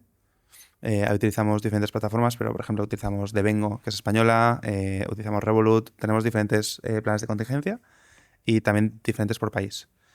Tienes el coste de la deuda y tienes el ¿Qué coste... cuesta? ¿Qué cuesta esta deuda? em, ¿Qué cuesta hacer una transferencia? Muy pocos céntimos. ¿2, 3 céntimos? Sí, algo de ese, ¿Cinco, quizá 10? un poquitín más, entre 5 y 10. Vale. Por transferencia da igual el importe, o de promedio. Da igual el importe. No, da igual el importe. Sí, sí. Vale. Ahí te cobran por transferencia ¿Qué instantánea. cuesta la deuda? La deuda nos cuesta tenemos una deuda que es muy interesante, que tenemos una especie de línea de crédito con Inverready. Entonces, sobre lo no utilizado pagamos, te lo cuento entre diferentes rangos, pero entre un 1,5 y un 3. O sea, un 2. Entre 1,5 y un 3. 2,25. Y luego, sobre lo utilizado, sobre lo dispuesto, pagamos en torno al 12-13%. Vale. Podemos disponer y amortizar cuando queramos, algunos cabezas, pero cuando queramos. Y luego tiene el equity kicker. Los También. warrants, que esto es imposible saber lo que cuestan porque Hasta que no dependerá haya, de la valoración de un efectivamente. exit de tal, pero bueno, es caro. Es Para mí caro. es lo más caro el warrant. Es caro de pelotas. Sí, sí. O Perdón sea, por decirlo el así, 12% pero a la gente, hay gente que nos estará escuchando ahora y pensará, vaya locura, un 12%. está genial. Le parecerá una locura infinita, pero en realidad, si tiene sentido para qué se usa esa deuda, puede ser baratísimo, porque O sea, otros medios no te darán esa financiación. Pero en cambio, el warrant, que no le podemos poner ahora precio, eso te acabará costando, espero, muchísimos millones de euros. O sea, en realidad Porque significará caída le muy hemos- bien revenue. le hemos podido poner precio en la última ronda al warrant, efectivamente, porque ha convertido ya el kicker.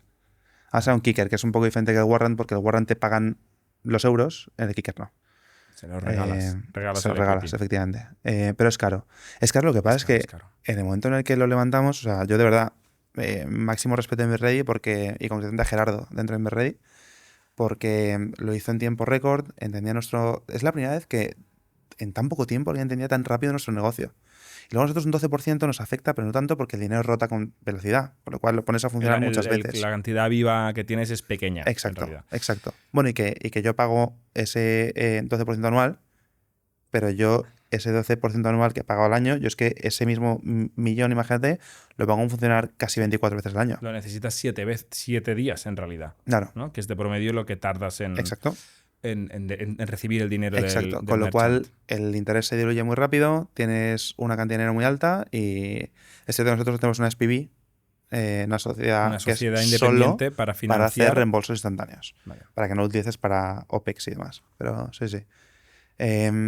Y entonces, teniendo todo esto en cuenta, que incluye deuda que es alto, nuestro gross margin de un reembolso instantáneo de este estilo es 82%, creo que es el dato concreto. Entonces, es decir, el fraude es bajo. A ver, matemáticas del instituto. 82% de gross margin de lo que facturas en fees. ¿Exacto? ¿Qué fee es más o menos? ¿El rango de fees? 3%. ¿Eh? 3% sobre 3%. sobre la cantidad asegurada, sobre el reembolso. O sea, realmente ahí tiene que haber un porcentaje muy bajo de fraude si la facturación es el 3% de todo lo que mueves, Exacto. ¿no? Significa que si hubiera un 3% de fraude, no ganarías nada. Estarías en Tu cero. margen sería cero. Bueno, estarías en margen negativo porque aún así has tenido Porque incurrido tienes en los el coste. costes de lo demás, ¿no? Sí. Entonces tienes que tener un fraude de menos del 0,5%. Sí.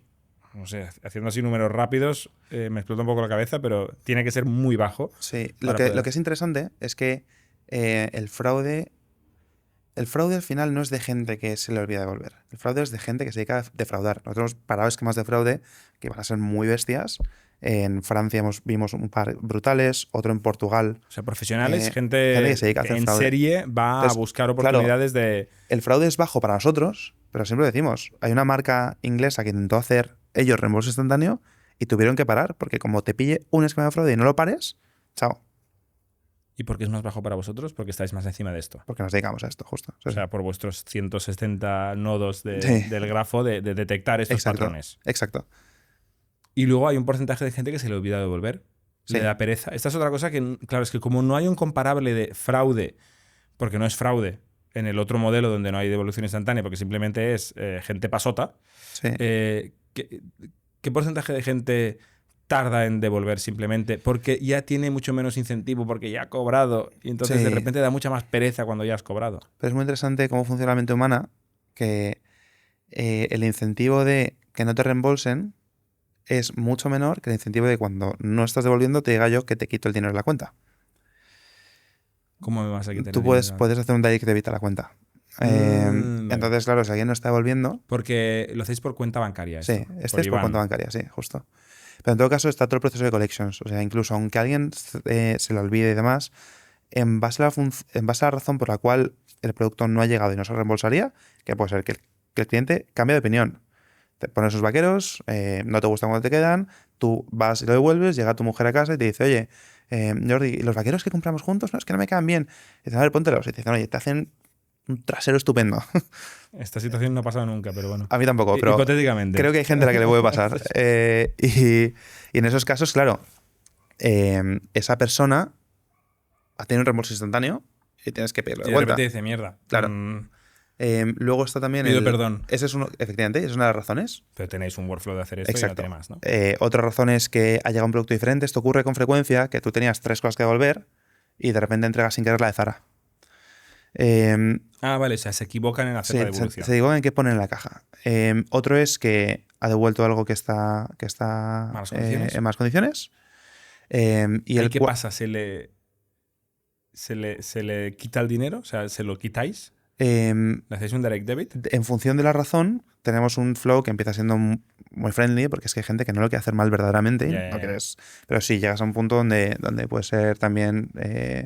¿Y el producto si lo volvéis a mandar? Porque imagínate que yo te devuelvo ahora depende de la los disputa. zapatos. Hay gente que no quiere ni volver a escuchar de Ya, esto. pero yo he pagado 60 euros. Sí, pero se lo vuelves a mandar. ¿Silbon me los vuelve a mandar o tú me los vuelves a mandar? El cliente paga que se lo vuelva a mandar. El cliente dice ok, no ha colado, te vuelvo a pagar ahora te 8 pago euros los o lo que sea. 4 euros de coste 4 euros de y me envío los vuelves y a te mandar. lo puedes mandar. Madre mía. Y el CO2 ahí por un No, tubo. tremendo. Y luego, a ver, tampoco ocurre tanto como para que tenga un impacto. No. Y luego está también el cliente que directamente no devuelve. Lo bueno es que como estás integrado con la logística inversa, tú sabes si se ha entregado algo a correos o no. O sea, tú lo sabes más rápido Lo sabes que en el punto final. efectivamente. De la Entonces nosotros película. vamos monitorizando todo esto y decimos, oye, si tenemos reglas que si a los 3 días no ha entregado el producto, yo le mando un mail. Oye, ¿has cambiado de opinión? Sí, no.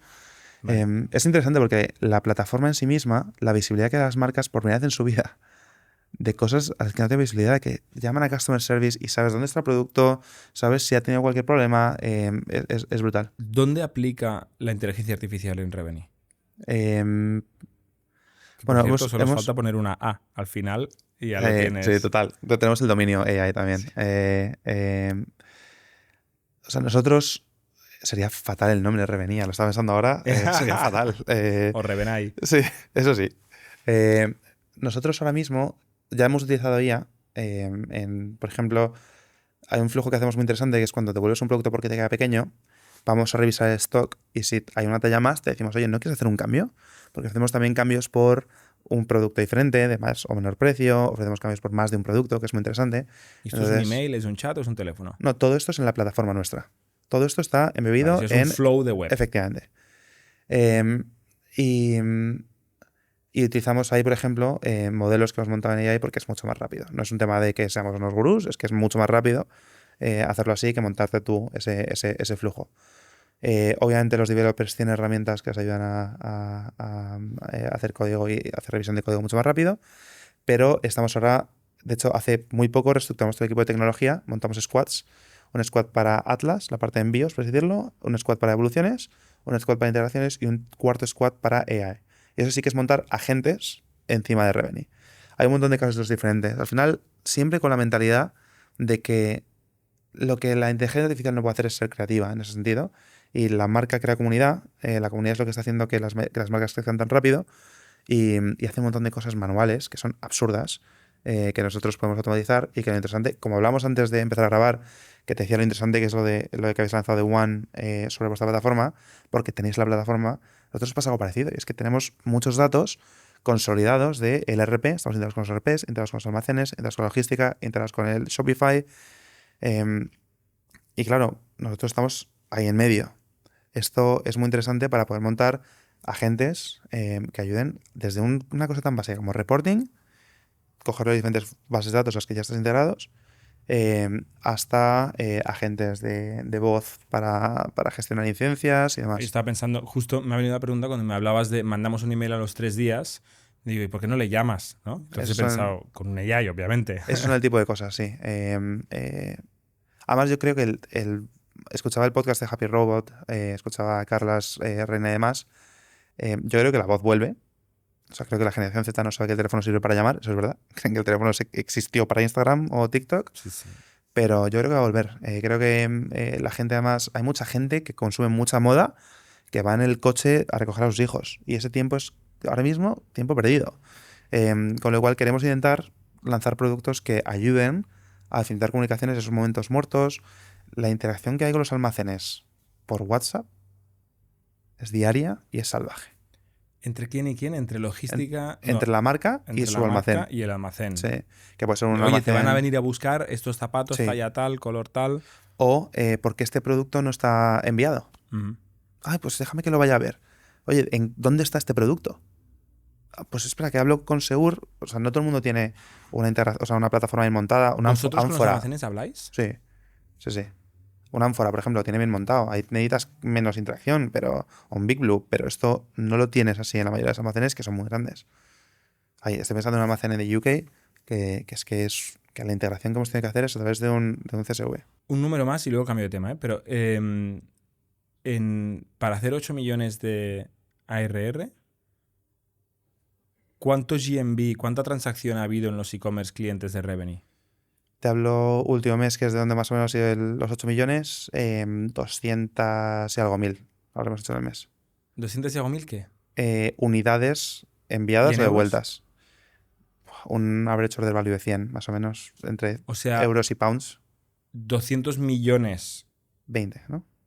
¿Cuánto has dicho? 100 euros por unidad. Sí. 200.000, 20 millones de euros, más o menos. Sí. Os han generado 8 millones de ARR, con lo cual 700.000 euros de MRR, ¿no? De ponle un, no sé, acá que lo a grosso modo, ¿no? Pero, porque al final hay que imputar SaaS y demás, pero ponle 4 euros por transacción, más o menos. O sea, unos 3-4%. Exacto. De todo lo que transacciona. No de devoluciones, ¿eh? No, de todo lo que se transacciona. De todo lo que se transacciona, genera 3-4 euros para Revenue. Sí. De nuevo, es importante decir que hoy de momento pesa mucho más devoluciones que Atlas, porque lanzamos hace 6 meses. Pero sí. Y antes nos has dicho que devoluciones pueden llegar al 40 y pico %. Sí, tenemos marcas que tienen por encima del 50. Marcas que tienen por encima del 50. Sí, es una barbaridad. O sea, sí. Esto es nuevo. Aquí me siento viejo yo porque me acuerdo en el principio del e-commerce que la devolución era un parto. O sea, como usuario, pero sabías que iba a ser durísima la devolución y los e-commerce ni permitían mucho ni estaban acostumbrados a las devoluciones. Yo creo que fue los Zalandos y ya no te cuento los Sheins y tal, ¿no? Pero los Zalandos en la moda y el Amazon en el Electronics y otras categorías que empezaron a empujar mucho y decir, oye, tranquilo, que puedes devolver, que te devolvemos, que no te cobramos nada, etcétera, que empezaron este hábito y ha habido una generación que yo creo que es justo la que viene por detrás, media generación detrás mío, que compran 5 cosas y devuelvan 4. Yo no devuelvo casi nada. En España todavía tengo el pero en hábito. España es raro. O sea, yo esto que te digo que tienen por encima de 50 es más Europa, la parte norte de Europa, Los alemanes, algo en UK y tal. holandeses. Porque al final tú tienes el hábito del e-commerce, o sea, de la empresa que tiene e-commerce, que en España era el Corte Inglés, ¿no? Era el primero que empezó a hacer cosas de e-commerce o las pequeñas marcas que lanzaron ahí. Y el hábito que tienes es lo que te ofrecían. Es que quien metió a los alemanes en e-commerce era Zalando. Zalando claramente. Que Zalando lo que vio rapidísimo, y es así, es que no importa cuánto te compren y cuánto te vuelvan, lo que importa es lo que se queden. Sí. Es que me da igual. Al final Entonces, es una quiero ecuación, que pongas, cobras un poquito más. quiero que pongas en la cesta 10 productos, no 2. Y que luego vuelvas 6, genial, pero yo me quedo 4. Versus en el Corte Inglés igual te quedas 1. Entonces, No, es evidente. esa es la medida que tienen. Han generado un hábito, o sea, han creado un mercado. O sea, el mercado del e-commerce se ha creado en los últimos 10-15 años. El Silbon que crece, que empieza en Alemania, empieza con esa mentalidad. Y el público exige eso. El probador en tu casa, ¿no? Eso en Alemania sí. Y encima en Alemania tiene la complejidad extra, que es lo que hizo que Klarna también pegase el bombazo, de que es que estaban acostumbrados a comprar en catálogo. Cuando compraban en catálogo, que no era e-commerce, tú ibas al kiosco, te mandaban 3 pantalones. Ibas al kiosco y en una cartilla decías qué te quedabas. Y te cobraban, tú no habías pagado, te cobraban solo lo que te quedabas. Funcionaba así. O sea, te mandaban gratis. Te mandaban gratis 3 pantalones. Tú ibas, decías que te quedabas uno, dabas al kiosco los otros 2 uno y te cobrabas en solo. tu casa. Y entonces pagabas. Y entonces pagabas ese uno. Entonces, claro, esto ya no existe. No, eso lo digitalizó Klarna, si lo piensas. Klarna más Zalando. Sí, Klarna más Zalando, que lo que hizo es poner la política de no te preocupes, compra 10 que yo no te cobro porque devuelvas. Y en España, ¿vosotros veis los porcentajes de devolución promedio? Sí, lo vemos. ¿El total de vuestro universo cuál es? O sea, es muy diferente porque ropa femenina, por ejemplo, versus ropa masculina son 2 mundos. Sí, femenino tiene que ser el doble que masculino. Literal. No sé por qué Literal. exactamente. No, literal. Yo lo veo en mi círculo cercano. Bueno, ¿cuánto compras tú versus cuánto compra tu mujer? Bueno, sí. Luego, es cierto que nosotros las tallas nos importan menos. Tú te compras un vestido, seas mujer, te compras un vestido y te importa la longitud de las mangas, cómo estén apretadas, te importa cómo te queden el pecho, en la cintura, en las caderas. Agujeros para los brazos y ya estoy contento. Tal cual. Y la longitud te da igual, ¿sabes? Entonces, eso en las mujeres no ocurre. Pero tiene sentido. Tú el traje no te lo compras online. No. Pero te importa que te quede bien. Bueno, o sí, yo concretamente no, pero no hay un mercado loquísimo de eso. No, todavía Versus no. sí que hay 700 marcas de moda femenina. Sí. Entonces, hay mucha diferencia, pero vamos, yo te diría que... ¿Tienes los números aproximados? De grosso modo, pero moda femenina de invitada. Dentro de moda femenina hay cosas diferentes. Es lo más alto, 40% debe ser. Que ahí incluso es gente que ya con un poco de jeta compra para utilizar y devolver. O sea, compra para la boda. Sí, 100%. O para el cóctel. Sí. Y luego le devuelve. O que no se la quiere jugar. Que yo lo pensé el otro día. No lo hice, pero me invitaron. Fui, lo contamos Bernat y yo no sé por qué cuento esto. Fuimos Bernat y yo a la gala de Endeavor y teníamos que ir con smoking. Me parece brutal la historia. Y el día antes, los dos nos llamamos en plan, mierda. tenemos muchos problemas, pero ahora tenemos uno más, que es que mañana vamos a Madrid y necesitamos un smoking. Y miramos alquiler, no había, demasiado poco aviso, no sé qué. Y nosotros, pues vamos a comprarnos uno, ¿no? ¿Qué remedio? Y yo pensé, ¿lo devuelvo? Pues no lo voy a usar nunca Obviamente, más. Es lo que la gente piensa. Quedado, porque no devuelvo. No devuelvo, aunque tenga todo el sentido del mundo. Me pareció brutal la historia de lo del premio. De hecho, escribí... estamos hablando, me ha llegado ya, me ha llegado. Es que le escribí a Paloma y le dije, oye, voy a ir a Barcelona, yo os lo llevo, si quieres. Pues mire, llegó anteayer, o sea, que brutal. Te adelantó de un día. Entonces, devoluciones 40%... moda femenina invitada. Vale, que ese es el más alto. Sí, de promedio global. Exacto. De promedio en España. Ah, en España. En España, sí. Quizá un poquitín menos, pero vamos, 38-40%. Ahí lo que más lo mueve no es tanto gente que compra y luego devuelve después de la boda, sino mujeres que quieren asegurarse que les queda bien, entonces compran tres vestidos. Y devuelven 2. Exacto, hacen de probador. Luego, por debajo de eso, moda femenina de no invitada, chaquetas, blusas y demás. Después de eso, calzado. Después de eso... ¿Pero dónde estamos ahora? Bueno, perdona. Moda femenina genérico será un 32, 33. Calzado será un 29... Siguen siendo números muy altos. 27, 30, sí. Ahora hay una cosa que es importantísima, que es el tamaño de la marca también. Pero bueno. Y luego está también la moda masculina, que está por debajo. Ahí sí es streetwear, por ejemplo, pues tiene un ratio de evoluciones mucho menor y mucho mayor de cambios, porque ahí sí que te da igual cómo te quede lo que compras la marca, ¿no? Nosotros tenemos con Nude Project un ratio de cambios del 50%, que es una locura. O sea, tú imagínate el revenue retenido, que eso significa. O sea, una de cada de lo dos... que se devuelve, la mitad es un cambio. La mitad y es la un otra cambio. mitad es refund. Exacto. Y El luego... Project, que por cierto, no sé si lo sabes, están aquí al lado. Sí, Vale. les había escrito para si tomamos un café.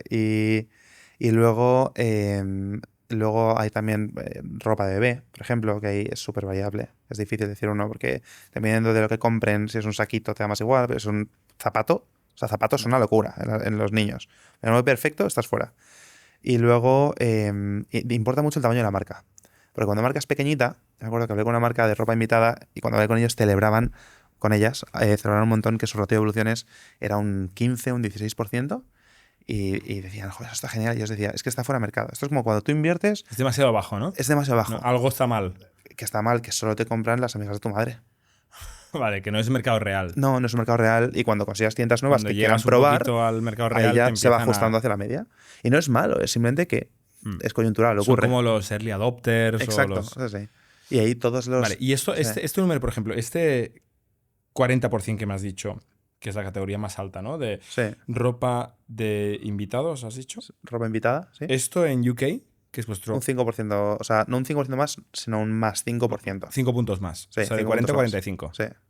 Sí, Vale, ¿y vosotros en qué países operáis más? O sea, nosotros operamos técnicamente operamos en todo el mundo porque nuestras pero marcas venden donde sea, ¿dónde pero nosotros está el vendemos volumen? a marcas que son ahora mismo españolas, inglesas, Nordics como región, Suecia, Dinamarca, Noruega, Finlandia y tal, y Holanda. En Holanda tenemos además dos marcas que son brutales. ¿Qué porcentaje es de España? España será un 40 y poco por ciento. ¿Y UK? Sí. Casi, bueno, lo que hacemos es Europa versus UK, porque metemos en España, como solo teníamos dos marcas holandesas, hasta hace nada metíamos eso.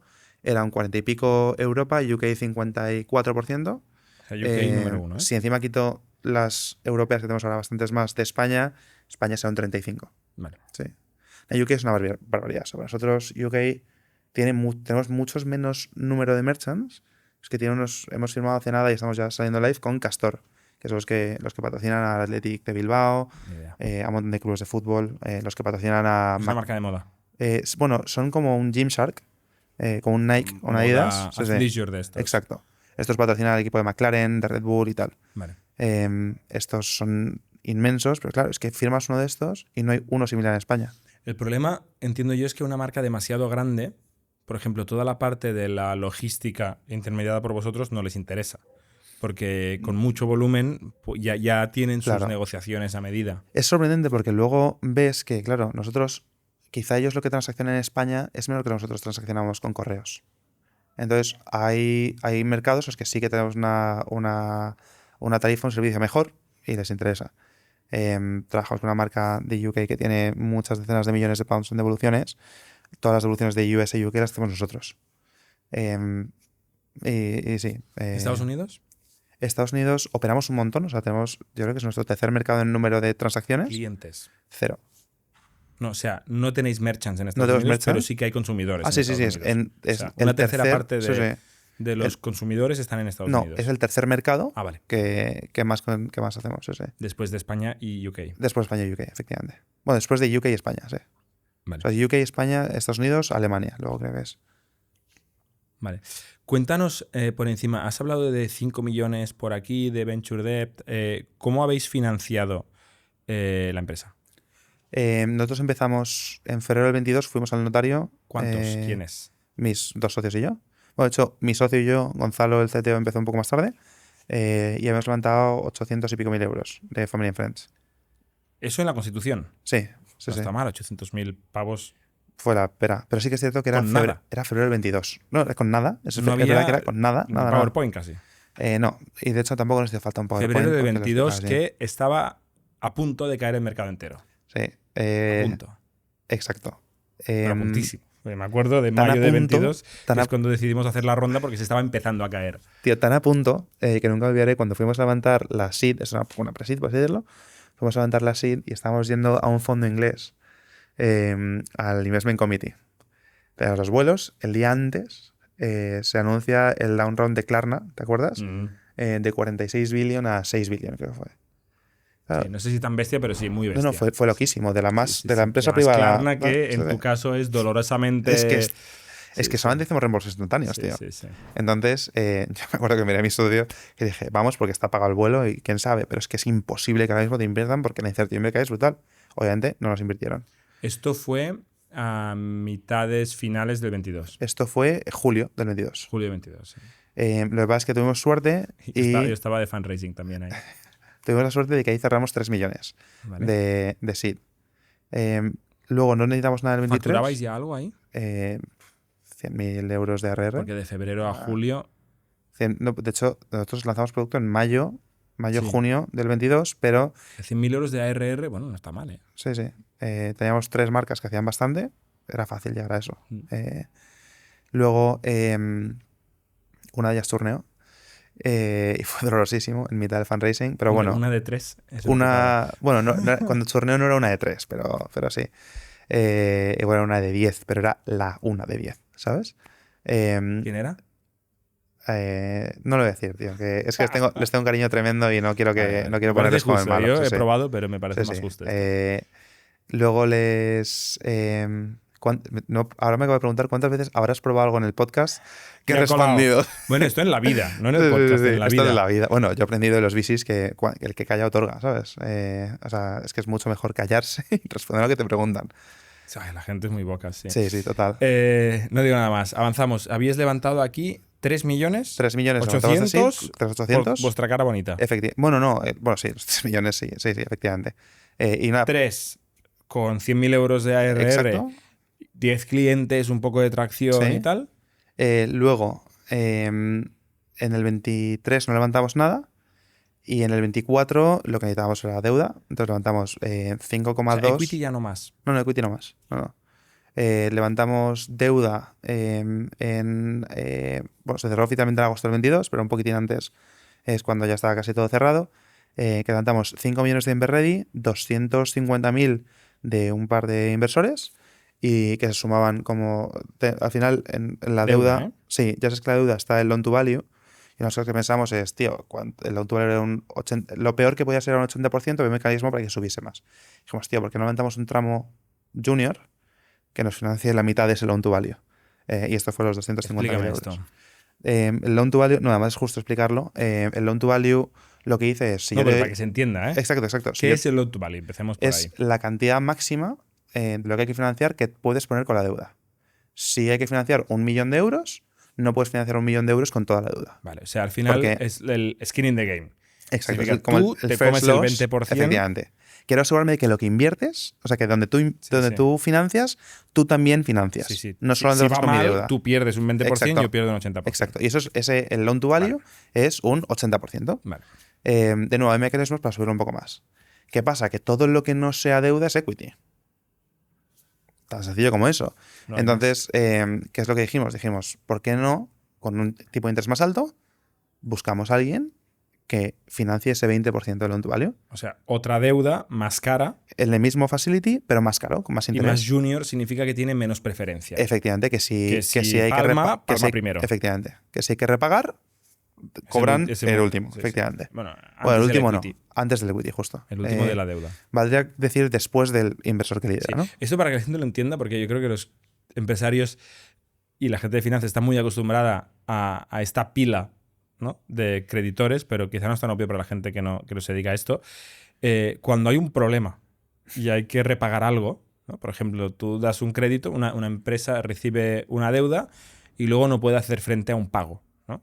Uh-huh. El ejemplo más fácil de entender es cuando una empresa cierra, porque entra en bancarrota y cierra, ¿no? Uh-huh. Normalmente queda algo para repartir que no es suficiente para que todo el mundo cobre. Entonces hay una pila, un stack, que empieza el más senior, es el que cobra primero, ¿no? Y va bajando hasta el más junior. Exacto. Entonces, por fuera de este stack normalmente están los empleados, que son los primerísimos siempre en cobrar, y el gobierno, de hecho. ¿no? Exacto. O sea, el gobierno. La regulación es así. La administración y los empleados siempre son los primeros en cobrar. Luego vienen la deuda senior, que llega hasta la deuda junior, y los últimos en cobrar son los socios. Pero de hecho, dentro de la propia deuda también se establece un orden, ¿no? Esto es a nivel empresa, pero dentro del propio facility de deuda que has hecho también se establece un waterfall de quién cobra primero. Sobre todo en este caso de que metes otros juniors, ¿no? Y de dónde se cobra primero. Es decir, de las facturas, esto cómo se contabiliza y demás. Y lo que se establecen son mecanismos en la deuda para que pite antes de que quiebres. La deuda más senior es más barata, la deuda más junior es más cara. Porque ¿Por qué? tiene Porque más el derechos. senior tiene menos riesgo de no cobrar. Exacto. O si no cobra, quizá cobra el 80 o el 90% y solo le falta por cobrar el 10 o 20%. Es mucho y el más más seguro. junior tiene más posibilidades de no cobrar nada Exacto. o de cobrar muy poco. Es mucho más seguro si eres senior que si eres junior. En Por eso general, pagas sí. un interés Eso lo digo más alto. porque si hay gente que nos escucha que no es financiera, que tenga un poquito de Sí, sí, contexto. total. Vale, entonces, decidisteis complementar para no tener que gastar equity, Exacto. deuda más junior para no tener que ir a buscar tanta deuda más senior y poder tener el loan to value. Exacto. Pero como era venture debt, que esto es muy interesante, Esta es la junior. O esta es toda. Todo era era venture todo era debt. venture debt, sí. Había un kicker y el kicker tenía que tener algún mecanismo para valorar la compañía. Habitualmente la deuda, el venture debt se levanta con una ronda de financiación que pone una valoración a la compañía para saber por cuánto convierte el kicker. En este caso no había ronda de financiación. Entonces se hizo un mecanismo que era una media ponderada entre la siguiente ronda de financiación y la anterior. ¿Cuánto? Esto es común y estoy pensando que nosotros hicimos lo mismo. Sí, sí. Hicimos un venture debt entre rondas hace muchos años y también hicimos a medio camino. Pues tío, ojalá lo hubiésemos hablado antes porque nos costó pensar el mecanismo Ya. muchísimo. Ya, bueno, por eso hacemos el podcast. Y no había Próximo- ChatGPT, ¿sabes? A próximo se le ocurrirá escuchar este podcast. Entonces, para la gente que no domine lo que significa venture debt, primero, te pregunto yo, ¿por qué no fuisteis a un banco normal a pedir deuda? Fuimos, te daban poco, no para resolverte el problema y tardaban en dártelo. Nosotros teníamos una urgencia. O sea, te daban poco significa que el loan to value hubiera sido el 20-40% Y que la cantidad era poca. y el total Igual que te estaban dan- dispuestos a arriesgar con revenue Igual te era dan 150.000 pequeñito. euros, porque tú no eres todos tú Y tú coges. querías 5 kilos. Y necesitábamos, en ese momento no necesitábamos 5, pensábamos que podemos llegar a 5, pero necesitábamos 1,5 kilos fácil o 2. O sea, simplemente la madurez y el tamaño de revenue no era suficiente No para daba, que un no daba banco... confort para que El algoritmo de apostasen. riesgo no da. No, sale petaba, sale sí, sí. luces rojas y os echan de la Exacto, oficina, básicamente. Exacto, pero por eso está Inverready, justo. Para que eso está cuando Venture allí falle, la deuda tradicional falle, tengas Venture Debt. Que te cobra un tipo de interés más alto, porque es muy probable que el Sí. banco no te cobre estos tipos de interés porque ni te da la deuda. Exacto. Te cobra un tipo de interés infinito, que es no te da la deuda. Exacto. Y está el kicker, que Sí. es, para que la gente nos entienda, el kicker es... Hay dos cosas, ¿no? El warrant y el kicker, que antes decíamos. El warrant es una opción de compra. De hecho, se parece mucho a un stock option. Tal cual. Donde el inversor, en este caso Inverready, ¿no? Si fuera un warrant, tiene derecho a comprar acciones de Revenue luego más adelante a un precio fijado ahora. Exacto. Con lo cual, si la empresa va muy bien, comprará el equity barato porque es el precio del pasado y lo venderá caro porque es el precio del presente. Si la empresa no va bien, se queda igual. Tal cual. Cobra su deuda, cobra su tipo de interés, pero el equity ni le va ni Bueno, le si, viene. si la empresa no va bien, a ver si cobra su interés. Sí, Eso es pero el bueno, tema, es pero- separado de esto. Y luego está el kicker, que es lo mismo, pero no tiene ni que comprar el Exacto. equity. Se lo regaláis. Se otorga, tal cual, sí. Que no se lo regaláis porque es a cambio de que os dé la deuda Exacto. que si no nos da nadie. Exacto. De hecho, donde se encarece el Pero venture que se debt... entiende, esto es un poco Sí, es un poco complejo. farragoso, pero... Esperamos. Si alguien tiene dudas, que me escriba, que yo hablo encantado de esto. Si... Donde se encarece la deuda no es tanto en el tipo de interés. El tipo de interés suele ser Euribor más algo, ¿no? Y quizá es un punto más caro, pero no es uno de magnitud. Lo que sí, donde se encarece la deuda es que estás dando tu compañía. Que si la estás haciendo, estás dando parte de tu compañía. Y si das parte de tu compañía y lo estás haciendo es porque crees que va a valer mucho. Y estás dando, como dices tú, a un valor actual que es mucho más residual. Pero claro, hay que ponerle un precio a ese valor. Como decías tú, lo que hicisteis vosotros con General Catalyst, pues a nosotros nos pasó parecido. Entonces, ¿qué hicimos? ¿Qué hicieron los fondos de dentro? Dijeron, oye, a mí me interesa ese nuevo valor, ¿te puedo dar un safe? Y dijimos, O sea, cuando negociasteis el valor del kicker con Sí. Inverready, hubo gente que dijo, a este valor quiero invertir. exacto, los internos decían, oye, pues yo encantado de invertir un poco. ¿Y qué hicimos? Vale esto, Revenue, pues aquí tienes dinero. Exacto, y lo cogimos. Y lo cogisteis. Eh, Esto es equity. Eso es equity. Y cogimos 800.000 euros también, 790.000 creo que fue. Y eso seguimos tirando y bueno, lo anunciamos esta semana, creo que sí, la lo he semana visto. pasada, que cerramos los 7,5. Equity. Equity. Sí, de hecho todo lo pone... Ya no hay más deuda. No, todo lo pone en fondo, excepto la prorata. De hecho, hemos sido un poco tontos porque lo que me decían a posteriori es, tío, tenías que haber metido el safe en esa cantidad porque no la has declarado en ningún lado y en lugar de 7,5 hubiesen sido... En el anuncio quieres decir. Sí, Pero el safe se ha convertido ahora No, claro, el en safe se ha equity, convertido, pero no lo hemos puesto en el anuncio, efectivamente. y el safe estaba capado de valoración. Estaba... Tenía un cap. Bueno, se vinculaba hasta A la este valoración weighted average. aquella del kicker. Justo, a la valoración del kicker, justo. Vale. Y Pero como se ha ahora cerrado habéis hecho una rápido... ronda normal, ampliación de capital. Sí, fenomenal. ¿Sois una empresa española? Somos empresa española. Sí. Aunque tenéis más operación en UK que en España. Sí, pero es una subsidiaria de la empresa española. Sí. A nosotros este componente un poco romántico también, que creo que nos une de querer hacer tecnología en España. Sí. ¿Y los inversores quiénes son? Los inversores, el de la última ronda que ha puesto todo 13 Books, es un fondo de UK, de FinTech, que creo que somos su primera inversión en España. JME. ¿Que ya estaba de antes o no? Que ya estaba de antes, sí, justo. Lideró la seed. Big Sur. La de 3 millones. Sí, justo. Big Sur, también español. Bind, que es portugués. Y FinCapital, que es un fondo de FinTech de Estados Unidos.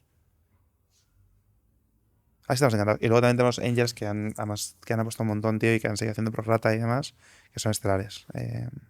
¿Este año dónde queréis acabar de ARR?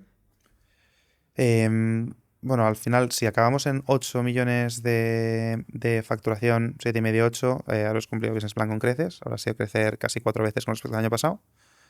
Pero el ARR, o y sea, eso, lo que quieras tú, y eso pero lo que haría es que como en diciembre es tan grande, pues te pones una ARR de 14 kilos. Sí. ¿Y empezasteis en qué ARR?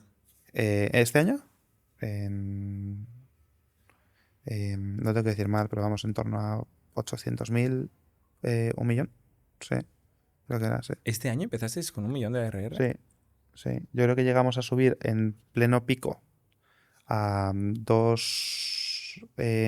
no, qué tontería. Eso fue el año anterior. Claro, iba a decir, Este no me año acuerdo, tenéis que estar en empezamos con 4. una ARR, sí, de 3,5. Sí, yo, creo que ojo, fue así. iba a El decir anterior 4. fue eso, Vale. sí, justo. O sea, el anterior hicisteis de 1 a 4, redondeo. El anterior hicimos de ARR de 1 a 4, este año de 4 haremos a 12. 14. Sí.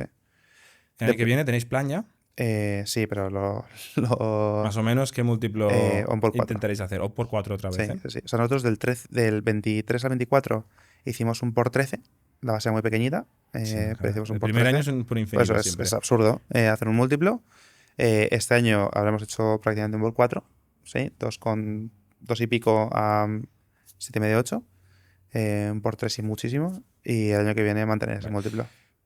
Yo llevo muchos años en el SaaS, con lo cual estoy muy cómodo, pero hay gente que se estará confundiendo mucho. Porque estamos hablando a la vez de dos conceptos diferentes. La facturación anual y el ARR. Y de hecho nuestro ARR ni siquiera es Annual Recurring Revenue, No, es Annual Run Rate. Quiero aclarar esto porque la gente o se va a enfadar mucho con nosotros o se va a hacer un lío. La facturación anual es la realidad. Es lo que has emitido tus facturas, que idealmente las has cobrado todas o casi todas, entre 1 de enero y 31 de diciembre. Eso es la facturación de toda la vida que todo el mundo sabe de la P&L. Lo que pone la cuenta de precios ganancias arriba. Exacto. Efectivamente.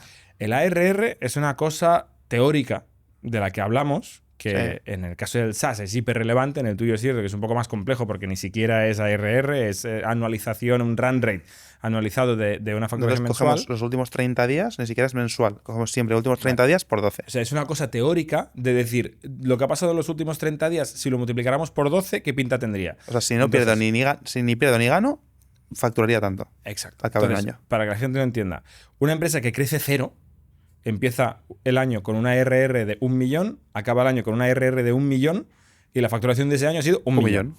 Una empresa que va de 1 a 3 de ARR, la facturación de ese año quizás son 2, 1,7, 1,8. Depende de si ha crecido mucho a principio de año o a final de año, ¿no? Si la empresa crece mucho a final de año, la facturación del año puede ser 1,5 y tener una ARR a final de año de 3. Solo cierro el paréntesis por si hay alguien que se estaba liando porque estabas tú hablando de facturaciones anuales y a la vez yo te estaba preguntando de ARR si era, es verdad que era un poco lioso. Hay una métrica que para nosotros es clave, que a mí me encanta, que es o sea, no me encanta porque es la leche para nosotros, que es el Net Revenue Retention.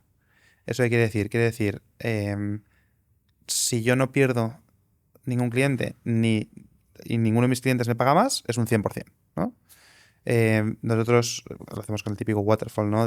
Matiz. Es un 100% si tampoco ganas ningún cliente nuevo, ¿no? Exacto, o sea, los clientes que tenías en un momento dado, que es hace un año, típicamente en esta métrica, ¿Qué te pagan estos al cabo de 12 meses? Exacto. Y lo vas haciendo, pues claro, si tienes un histórico de 12 meses, los que metiste en enero, al final del año tienes histórico de 12 meses, los que metiste en febrero de 11 meses, ¿no? Y vas viendo cuánto te han pagado cada mes de más o de menos. Porque mezclas todos los ingresos de todos los clientes que firmaste en ese mes de enero, de febrero y de marzo. ¿Cuál es vuestro NRR? Nosotros, quarter, si comparamos quarter de este año con quarter del año pasado, creo que ¿Vale? 470%. Eso significa que los clientes que tenías tú hace un año, Sí, esos clientes te pagaron 1 millón. sí, Al cabo de un año, esos clientes te han pagado, esos mismos clientes, 4 millones. tal cual. Es más, quizás has perdido a uno de aquellos clientes, Pero se compensa pero con que otros me pagan mucho más. en realidad ese millón se ha convertido en quizá 900 o 800 mil euros, pero son 4 millones. Tal cual. Porque los que se han quedado han gastado mucho más. Exacto. Y eso es por dos razones. Una que no se atribuye a mérito de Revenue en absoluto, que es que las marcas crecen. Tú cuando ves que un new project crece, claro, yo crezco con ellos. Aunque seas una boya en el mar, esto debería crecer si no pierdes clientes. Y luego que nosotros lanzamos muchos productos que son para nuestros clientes actuales. No solamente para mejorar la venta nueva, sino que sabemos que los clientes actuales tienen esa necesidad y entonces lo productizamos. De hecho, gente de ventas nosotros tenemos 3 personas y de Customer Success tenemos 5. Y utilizamos mucho Customer Success como la punta de lanza para producto. Y al final, ¿cuánta cosa hacen manual? Tanto. Lo productizo. Y puedes cobrar un poquito más. Esto sobre todo lo empuja también UK, porque por 2 razones. Porque han crecido mucho, los productos se han adaptado mejor allí. Hicimos muchos productos que eran también muy de cambios, por ejemplo, en UK. Lo han adaptado muy rápido. Y luego también porque con ellos hemos hecho muchos rollouts. También empiezo en UK, luego cojo US, luego cojo Europa, y eso hace también que te crezca el Net Revenue Retention. Una cosa, observación. Si vuestro Net Revenue Retention es del 400% y vosotros habéis crecido un 4x, significa que no habéis captado ni un cliente nuevo. Eso sí, si no hubiésemos perdido ningún cliente. Claro. O sea, sí que pierdes clientes, pero vas metiendo clientes nuevos, claramente. Pero que estáis creciendo mucho más de cliente existente que de cliente nuevo. Yo creo que sí que podrías Bueno, decirlo. si el Net Revenue Retention sí. es realmente 400%, Sí. quizás solo ha sido un pico. Quizás luego es que además, el promedio es más bajo y tal. Claro, dices el que Has es el dicho más mejor. bonito, que es quarter. Nosotros si hacemos el del mes de este mes es 320%, creo que ha sido. Pero quiero decir que 319. tú podrías nunca más captar clientes y seguir triplicando, cuatriplicando Total. solo total, con el Net Revenue Retention. Total, sí. Siempre y cuando tus clientes tuviesen la capacidad de seguir pagando tanto más. Ya, bueno, es lo que dice el Net Revenue Retention, es lo que ha pasado. Vale, oye, cerramos aquí que yo creo que tenemos la cabeza frita de la audiencia con tanto número. Cuéntame, ¿de dónde sales tú y de dónde sale Revenue? Genial. La historia. O sea, mi padre es emprendedor de software y tiene 80 años, o sea, un montón de que O sea, pionero. Sí, total. Súper Español. pionero. Español, sí. Montó una empresa de mediciones y presupuestos que se llama Presto, que en arquitectura se usa mucho. Pues, ¿sabes qué me puede sonar? Mi padre es arquitecto es un montón, y muchos clientes míos de cuando yo tenía 17, 18 años eran constructoras, arquitectos técnicos. Seguro que lo conocen. ¿Sabes que me suena de verdad? Sí, seguro que lo conocen. Y eso que mi padre es súper low level, jamás le oirás hablar de nada de éxito, ni mucho menos. Y no había VC, no había nada, ¿sabes? No había nada. No había nada. No había ni software casi. No había ni Family and Friends para eso, ¿sabes? No había nada, no había nada. Y de hecho él empezó programando en calculadoras HP y Texas. O sea, las calculadoras típicas estas, su programa empezó ahí. Y luego... ¿Has dicho que tiene 80 años? Sí, 80 años. O sea. Y mi madre también es emprendedora, pero tiene una consulta, psicoterapeuta. Pero, tío, al final eso en casa se mama. Sí. Claro, la aversión al riesgo es una cosa es que yo tengo 0 aversión al riesgo. Mi mujer, cuyo padre ha trabajado en manga, tiene mucha aversión al riesgo. Que tampoco está mal que yo tenga alguien que me hace de ancla, ¿no? Porque si no te hubiese hecho cada locura. Entonces yo siempre he querido ser emprendedor y además quería ser emprendedor de software. Entonces estudié Derecho y ADE. Obviamente. Claramente. Como me fui a estudiar emprendedor Derecho y ADE. de software que quieres ser. Pero mi padre, ¿sabes qué pasa? Derecho y ADE. ¿Sabes qué pasa, tío? Que yo no tengo mentalidad de ingeniero para nada. De hecho, antes de querer ser emprendedor de software quise ser médico y entré en medicina, pero hice una due diligence. No, hice una due diligence bien hecha antes de coger la carrera. Me cogieron en el CEU de Madrid y hablé con amigos de mi madre, que es médico, Y cuando haces esos cálculos y dices, o sea, paso a ganar más de 1.000 euros con 40 años o algo así, dije, oye, es que esto ¿Te no es... diste cuenta que te lo pasaste más bien haciendo la due diligence Efectivamente. que, No, y luego que con medicina? y te expone, te expone muy frontalmente a la vocación de si eres médico o no. Y yo no la tenía, Es claramente. muy vocacional. Entonces, sí. Sí, sí. Y mi hermana pequeña es médico y vamos, o sea, tengo Yo no background. sería médico Pero ni yo por todo no, el oro del mundo. yo no era para mí. Entonces, al otro sitio que había echado era Derecho y ADE. Es que había hecho toda medicina y Derecho y ADE. Entonces empecé Derecho y ADE y al terminar hice lo típico. Bueno, hice algún negociete durante la carrera, de sudaderas y tal, que me pagaron muchas citas y muchas copas, pero nada, nada serio. Y al terminar la carrera empecé en Deloitte, primero en la parte de Corporate Finance y luego en Monitor, que es la parte de consultoría estratégica. Y ahí ya llega un momento, estaba haciendo el plan estratégico de Pescanova, hablando del langostino Banamey. Y yo llegaba a mi casa y le decía, papá, Y todo el respeto del mundo a digo, Pescanova y al plan estratégico del langostino. yo me lo pasé pipa Me parece haciéndolo. fascinante, de hecho. No, me lo pasé pipa haciéndolo. Pero Vamos a buscar a algún emprendedor de Pescanova para hacer un podcast. así hay. Pero tío, digo, es imposible que se me ocurra una idea aquí. Ya. Y estaba un poco obsesionado en ese momento con la idea y tal, pero digo, me tengo que cambiar de aire. Y en ese momento, un amigo mío, que luego más trabajó en Reven y otro amigo mío, que es uno de los fundadores de Capchase, Miguel, que es el CEO, me dijeron, oye, estamos en Geblink y nos hace falta alguien de ventas. Dije, pues allí me voy a hacer ventas. De hecho, mi primer contacto con las ventas fue negociando el coste de una peonza en una tienda de chuches. A mí me gusta mucho la venta. Y allí me fui, tío, me apasionó, tuve la suerte de hacer ventas en Geblink como account executive.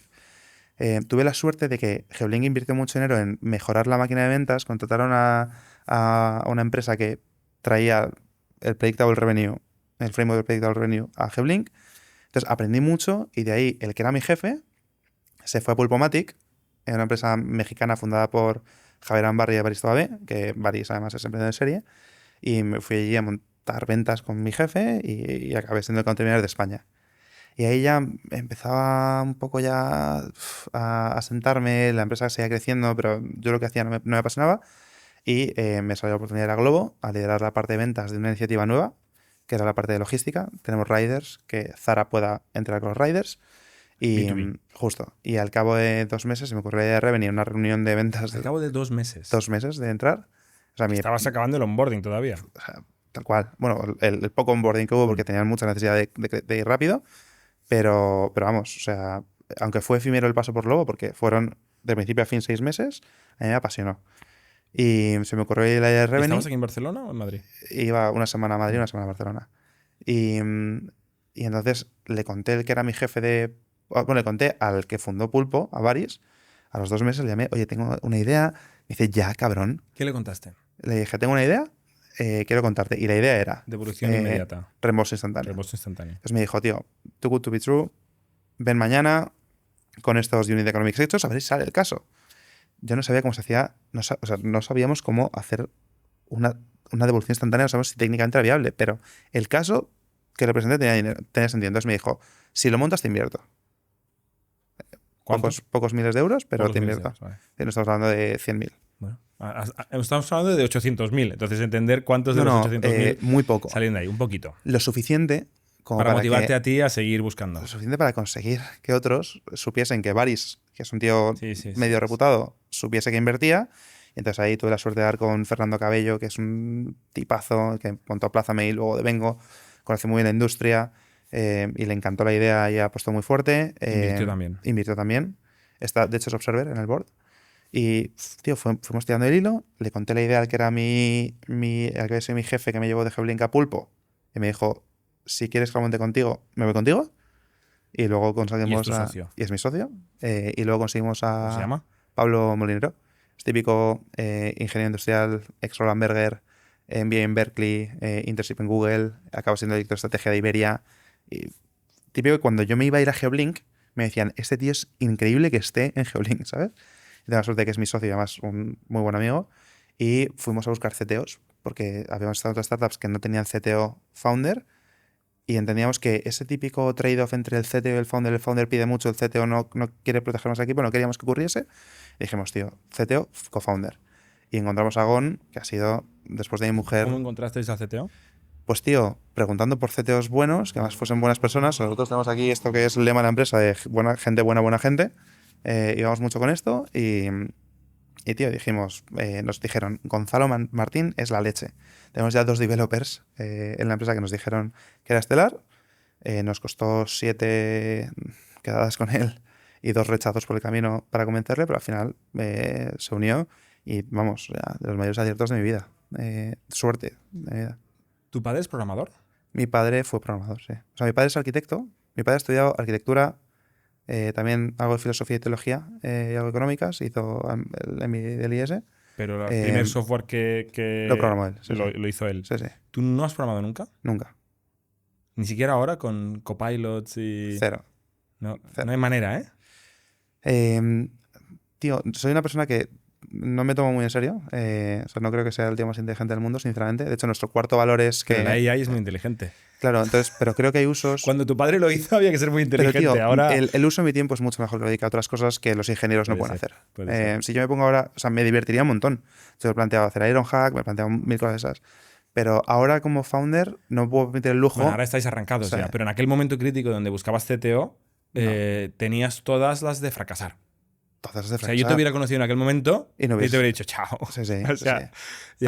ya te contrataré cuando te rindas y no has conseguido contratar un CTO, porque es de las cosas más difíciles que hay. Es más fácil aprender a programar que encontrar un CTO. Sí, pero es más... Pero aunque hubiese aprendido a programar, hubiese programado una mierda, Jordi. Bueno, pero para arrancar.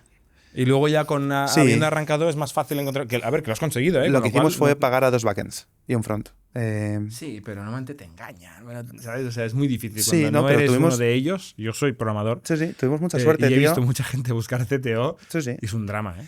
Es que no quiero quitar el mérito que tuvimos a la suerte. Que no te quiero decir que yo sea la leche. Falta mérito, sí que trabajo es cierto, y suerte siempre. Sí que es cierto, tío, que esto ayuda mucho, tío.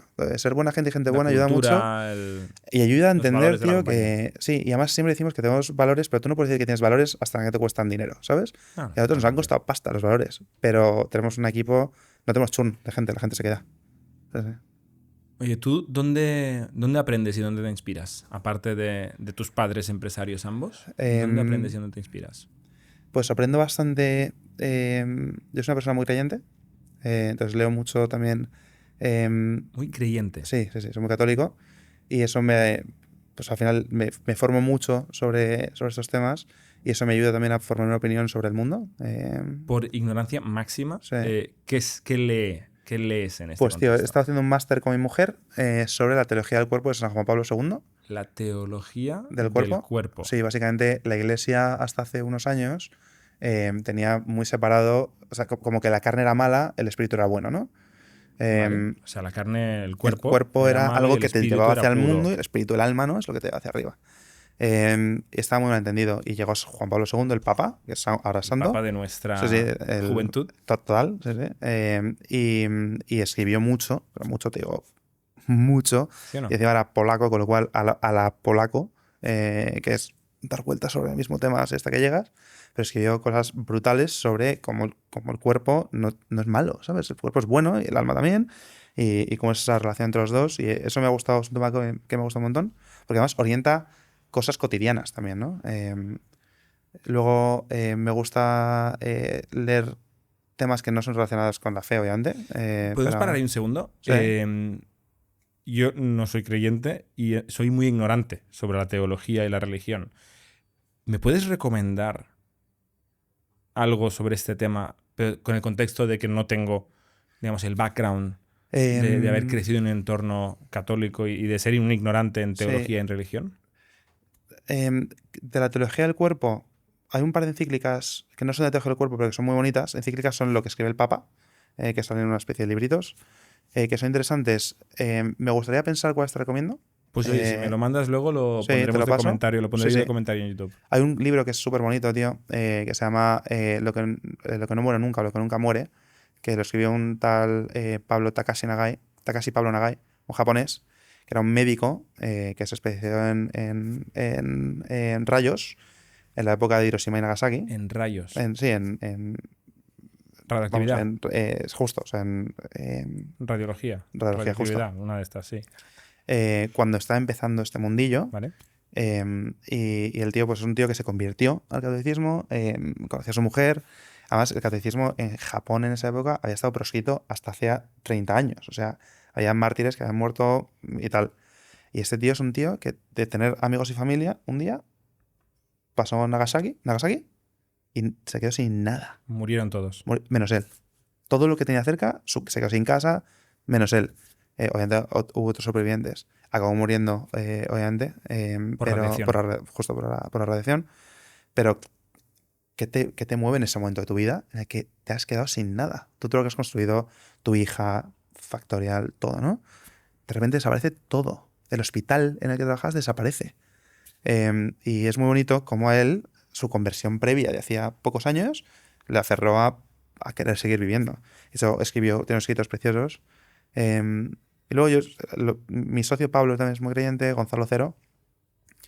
Yo rezo todos los días para que se convierta. El CTO, ¿no? Es el que no lo es. Sí, Sí, hay una correlación. Hay una correlación clarísima, clarísima.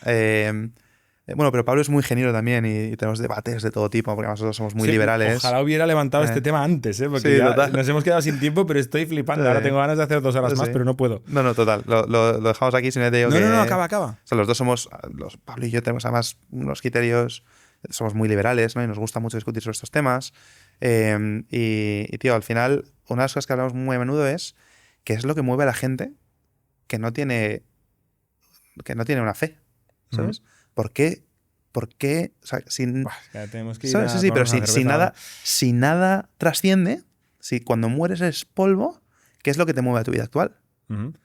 Y lo hablamos muy a menudo, lo hablamos también con obviamente, gente de ese estilo, pero es interesante porque cuando profundizas te das cuenta de que al final la fe católica es una fe que lo que busca no es ni poder, ni dinero, ni nada, es ni siquiera recibir amor, es dar amor, ¿no? Y esto es bonito cuando profundizas en este... Yo quiero dar amor y quiero dejar el mundo mejor como estaba cuando me lo encontré y no pienso en una fe o en una religión cuando pienso en esto. Obviamente hay gente que es bellísima. Sé que no estás diciendo esto, pero quiero decir que no entiendo la relación de por qué necesitas una fe para poder querer el bien para otros o el amor para otros. Sí, porque yo creo que, joder, es que lo que iba a decir no sé si es muy correcto, pero bueno, muy políticamente correcto, pero cuando tú sientes que alguien te ha querido hasta la muerte, ¿no? Jesús, los católicos pensamos que Jesús, que era hijo de Dios, murió en la cruz, que es que no había nada similar, y murió porque te quería, ¿no? Entonces, el tipo de amor que das es diferente. Es un amor que además está más pensado, es más de voluntad, ¿sabes? El amor no estamos hablando de un sentimiento que yo ahora esté amando a Jordi, ¿sabes? Es también muy de la voluntad que hace, tío, que al final, en situaciones muy extremas, lo que prima es el amor. No es la supervivencia, no es el crecer profesionalmente necesariamente, ¿no? Quizás sí, ¿no? Pero hay gente muy creyente que yo quiero ganar mucho dinero, ojalá, ¿sabes? Pero es llevado a lo muy cotidiano, donde no piensas esto, y a lo muy extremo, donde lo que te prima son otras cosas. En esos dos momentos es donde ese amor no es simplemente un amor humano hacia el prójimo, es un amor también que te conecta con Dios. Entiendo, ¿verdad? porque claro, todo lo que dices tú, digo, yo lo suscribo 100%, ¿no? Sí. Esta apología al amor la compro 100% y yo, al menos mi opinión, claramente es mucho más importante el amor incluso que la supervivencia, ¿no? Y de hecho, yo daría mi vida muchas veces por gente que amo mucho. Entiendo que la diferencia es que tú y mucha gente, una definición de amor, digamos, de Dios o Jesús, ¿no? que te da esta creencia y yo quizá no tengo esta. Pero claro, no solamente una definición, también viene con el convencimiento y el sentimiento de que has sido amado primero. De que existe. No, y de que has sido amado primero. Has sido amado por este concepto que es Dios. Efectivamente. Y ese sentirse amado, tío... Sí. Pero este convencimiento existe 100% porque tú decides que existe, ¿no? O sea, al final es una elección, porque la creencia no es genética, vamos a decir, ¿no? No es biológica, es... No, es heredada. Es heredada o es revelada, ¿no? Una de las dos. ¿Es heredada o es revelada? Tus padres te lo pueden dar. Correcto. Y tú llega un momento donde, si solo es heredado, ¿no? Tiene que ser heredada, pero siempre revelada. Es decir, a mis padres me lo pueden dar. Tienes que aceptarlo y tienes que vivirlo, tío. Si no, es muy difícil que esto trascienda en tu vida y que acabemos en un podcast. ¿Es un momento esto? Sí, es un momento. Revelación es un momento, ¿eh? Sí, es un momento donde notas que, tío, donde tienes certeza absoluta de que existe un Dios. Y que está en ti. Y que está en mí. Y Bueno, en que todos su los amor demás, está en ti. No Sí, sé sí. cómo. Entonces, claro, tú lo heredas, te hace más fácil que tengas ese momento de conversión. Hay gente que tiene conversión, tal cual. Uno de los santos de la iglesia más relevantes fue San Pablo, que era el que quería matar a Jesús, ¿sabes? Y se cayó el caballo. Todo el mundo dice, no, te caes del caballo, es por San Pablo. Y como estos hay un montón. Y hay todos los días, hay muchísimos, y también hay mucha gente que pierde la fe. Pero tío, tienes que recibirlo en algún momento. Fascinante. Mira, me has abierto la ventana de leer, porque a mí me gusta mucho leer. Leer. Te pediré que me pases alguna recomendación. Sí, y luego lo compartiremos por aquí. Y súper rápido, porque de verdad que tenemos que cerrar esto de hace rato. Sí. ¿Vas bien o...? Voy bien. Vale. ¿Cómo te afecta tu fe y tu creencia en el liderazgo de la empresa? Pues mira, creo que soy una persona que está... Bueno, yo y mis socios, Gonzalo también, fíjate, sin tener fe, también así, estamos muy al servicio de los demás. Nosotros no consideramos... Tío, al final, el que hace que las cosas ocurran es el individual contributor, el que pica el código, el que vende. Y nosotros consideramos que no somos más ni mucho menos. De hecho, en la otra manga tengo aquí kudos to Gon. Gon es el CTO. Es bellísima persona, siempre recibe kudos. Y luego tenemos una cosa que hemos acuñado que son los kuchungos, que es lo contrario de un kudo, ¿no? Que yo siempre tengo kuchungos, sí. Pero intentamos estar muy al servicio de los demás. También hay momentos en los que te pone, pues tío, una chica que a los 4 meses de entrar se quedó embarazada.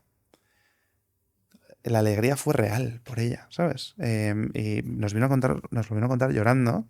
Y mi socio Pablo y yo le dimos un abrazo. Porque para una empresa de 10 personas... En ese momento éramos 11. 11, ¿no? Nos mataba. Dejar de tener a una persona disponible durante meses. A la que no puedes sustituir, por cierto, porque no da tiempo a hacer un onboarding. La contratar a hacer un onboarding. Y por la poca flexibilidad laboral que tenemos. Efectivamente. O sea, es un problema práctico para la compañía. La compañía se resiente, ¿sabes? Y tío, nos alegramos genuinamente por ella. Obviamente luego piensas en todos los problemas que esto trae. No es que seamos unos ignorantes, unos ingenuos y tal. Entendemos los problemas que hay. Pero, tío, yo creo que te alegras mucho, sí. Estoy de acuerdo. O sea, al final yo creo que hay que entender que es como respirar, pagar impuestos. Sí. Hay cosas que son parte del juego, ¿no? Sí. Y que la gente tenga familia es parte del juego. Total. Puede ser incómodo, inconveniente, dependiendo del momento. Es parte de las reglas del juego. Pero si tú tienes claro cuál es tu posición en el engranaje, o sea, qué eje eres el engranaje total de lo que te importa en la vida, tío. Cada uno tiene sus prioridades, ¿no? Y lo puede poner más arriba o más abajo. Entonces yo creo que esto afecta mucho, pero sobre todo la actitud de servicio, el entender que las personas, tío, tienen una dignidad que se entre a ellas, es brutal.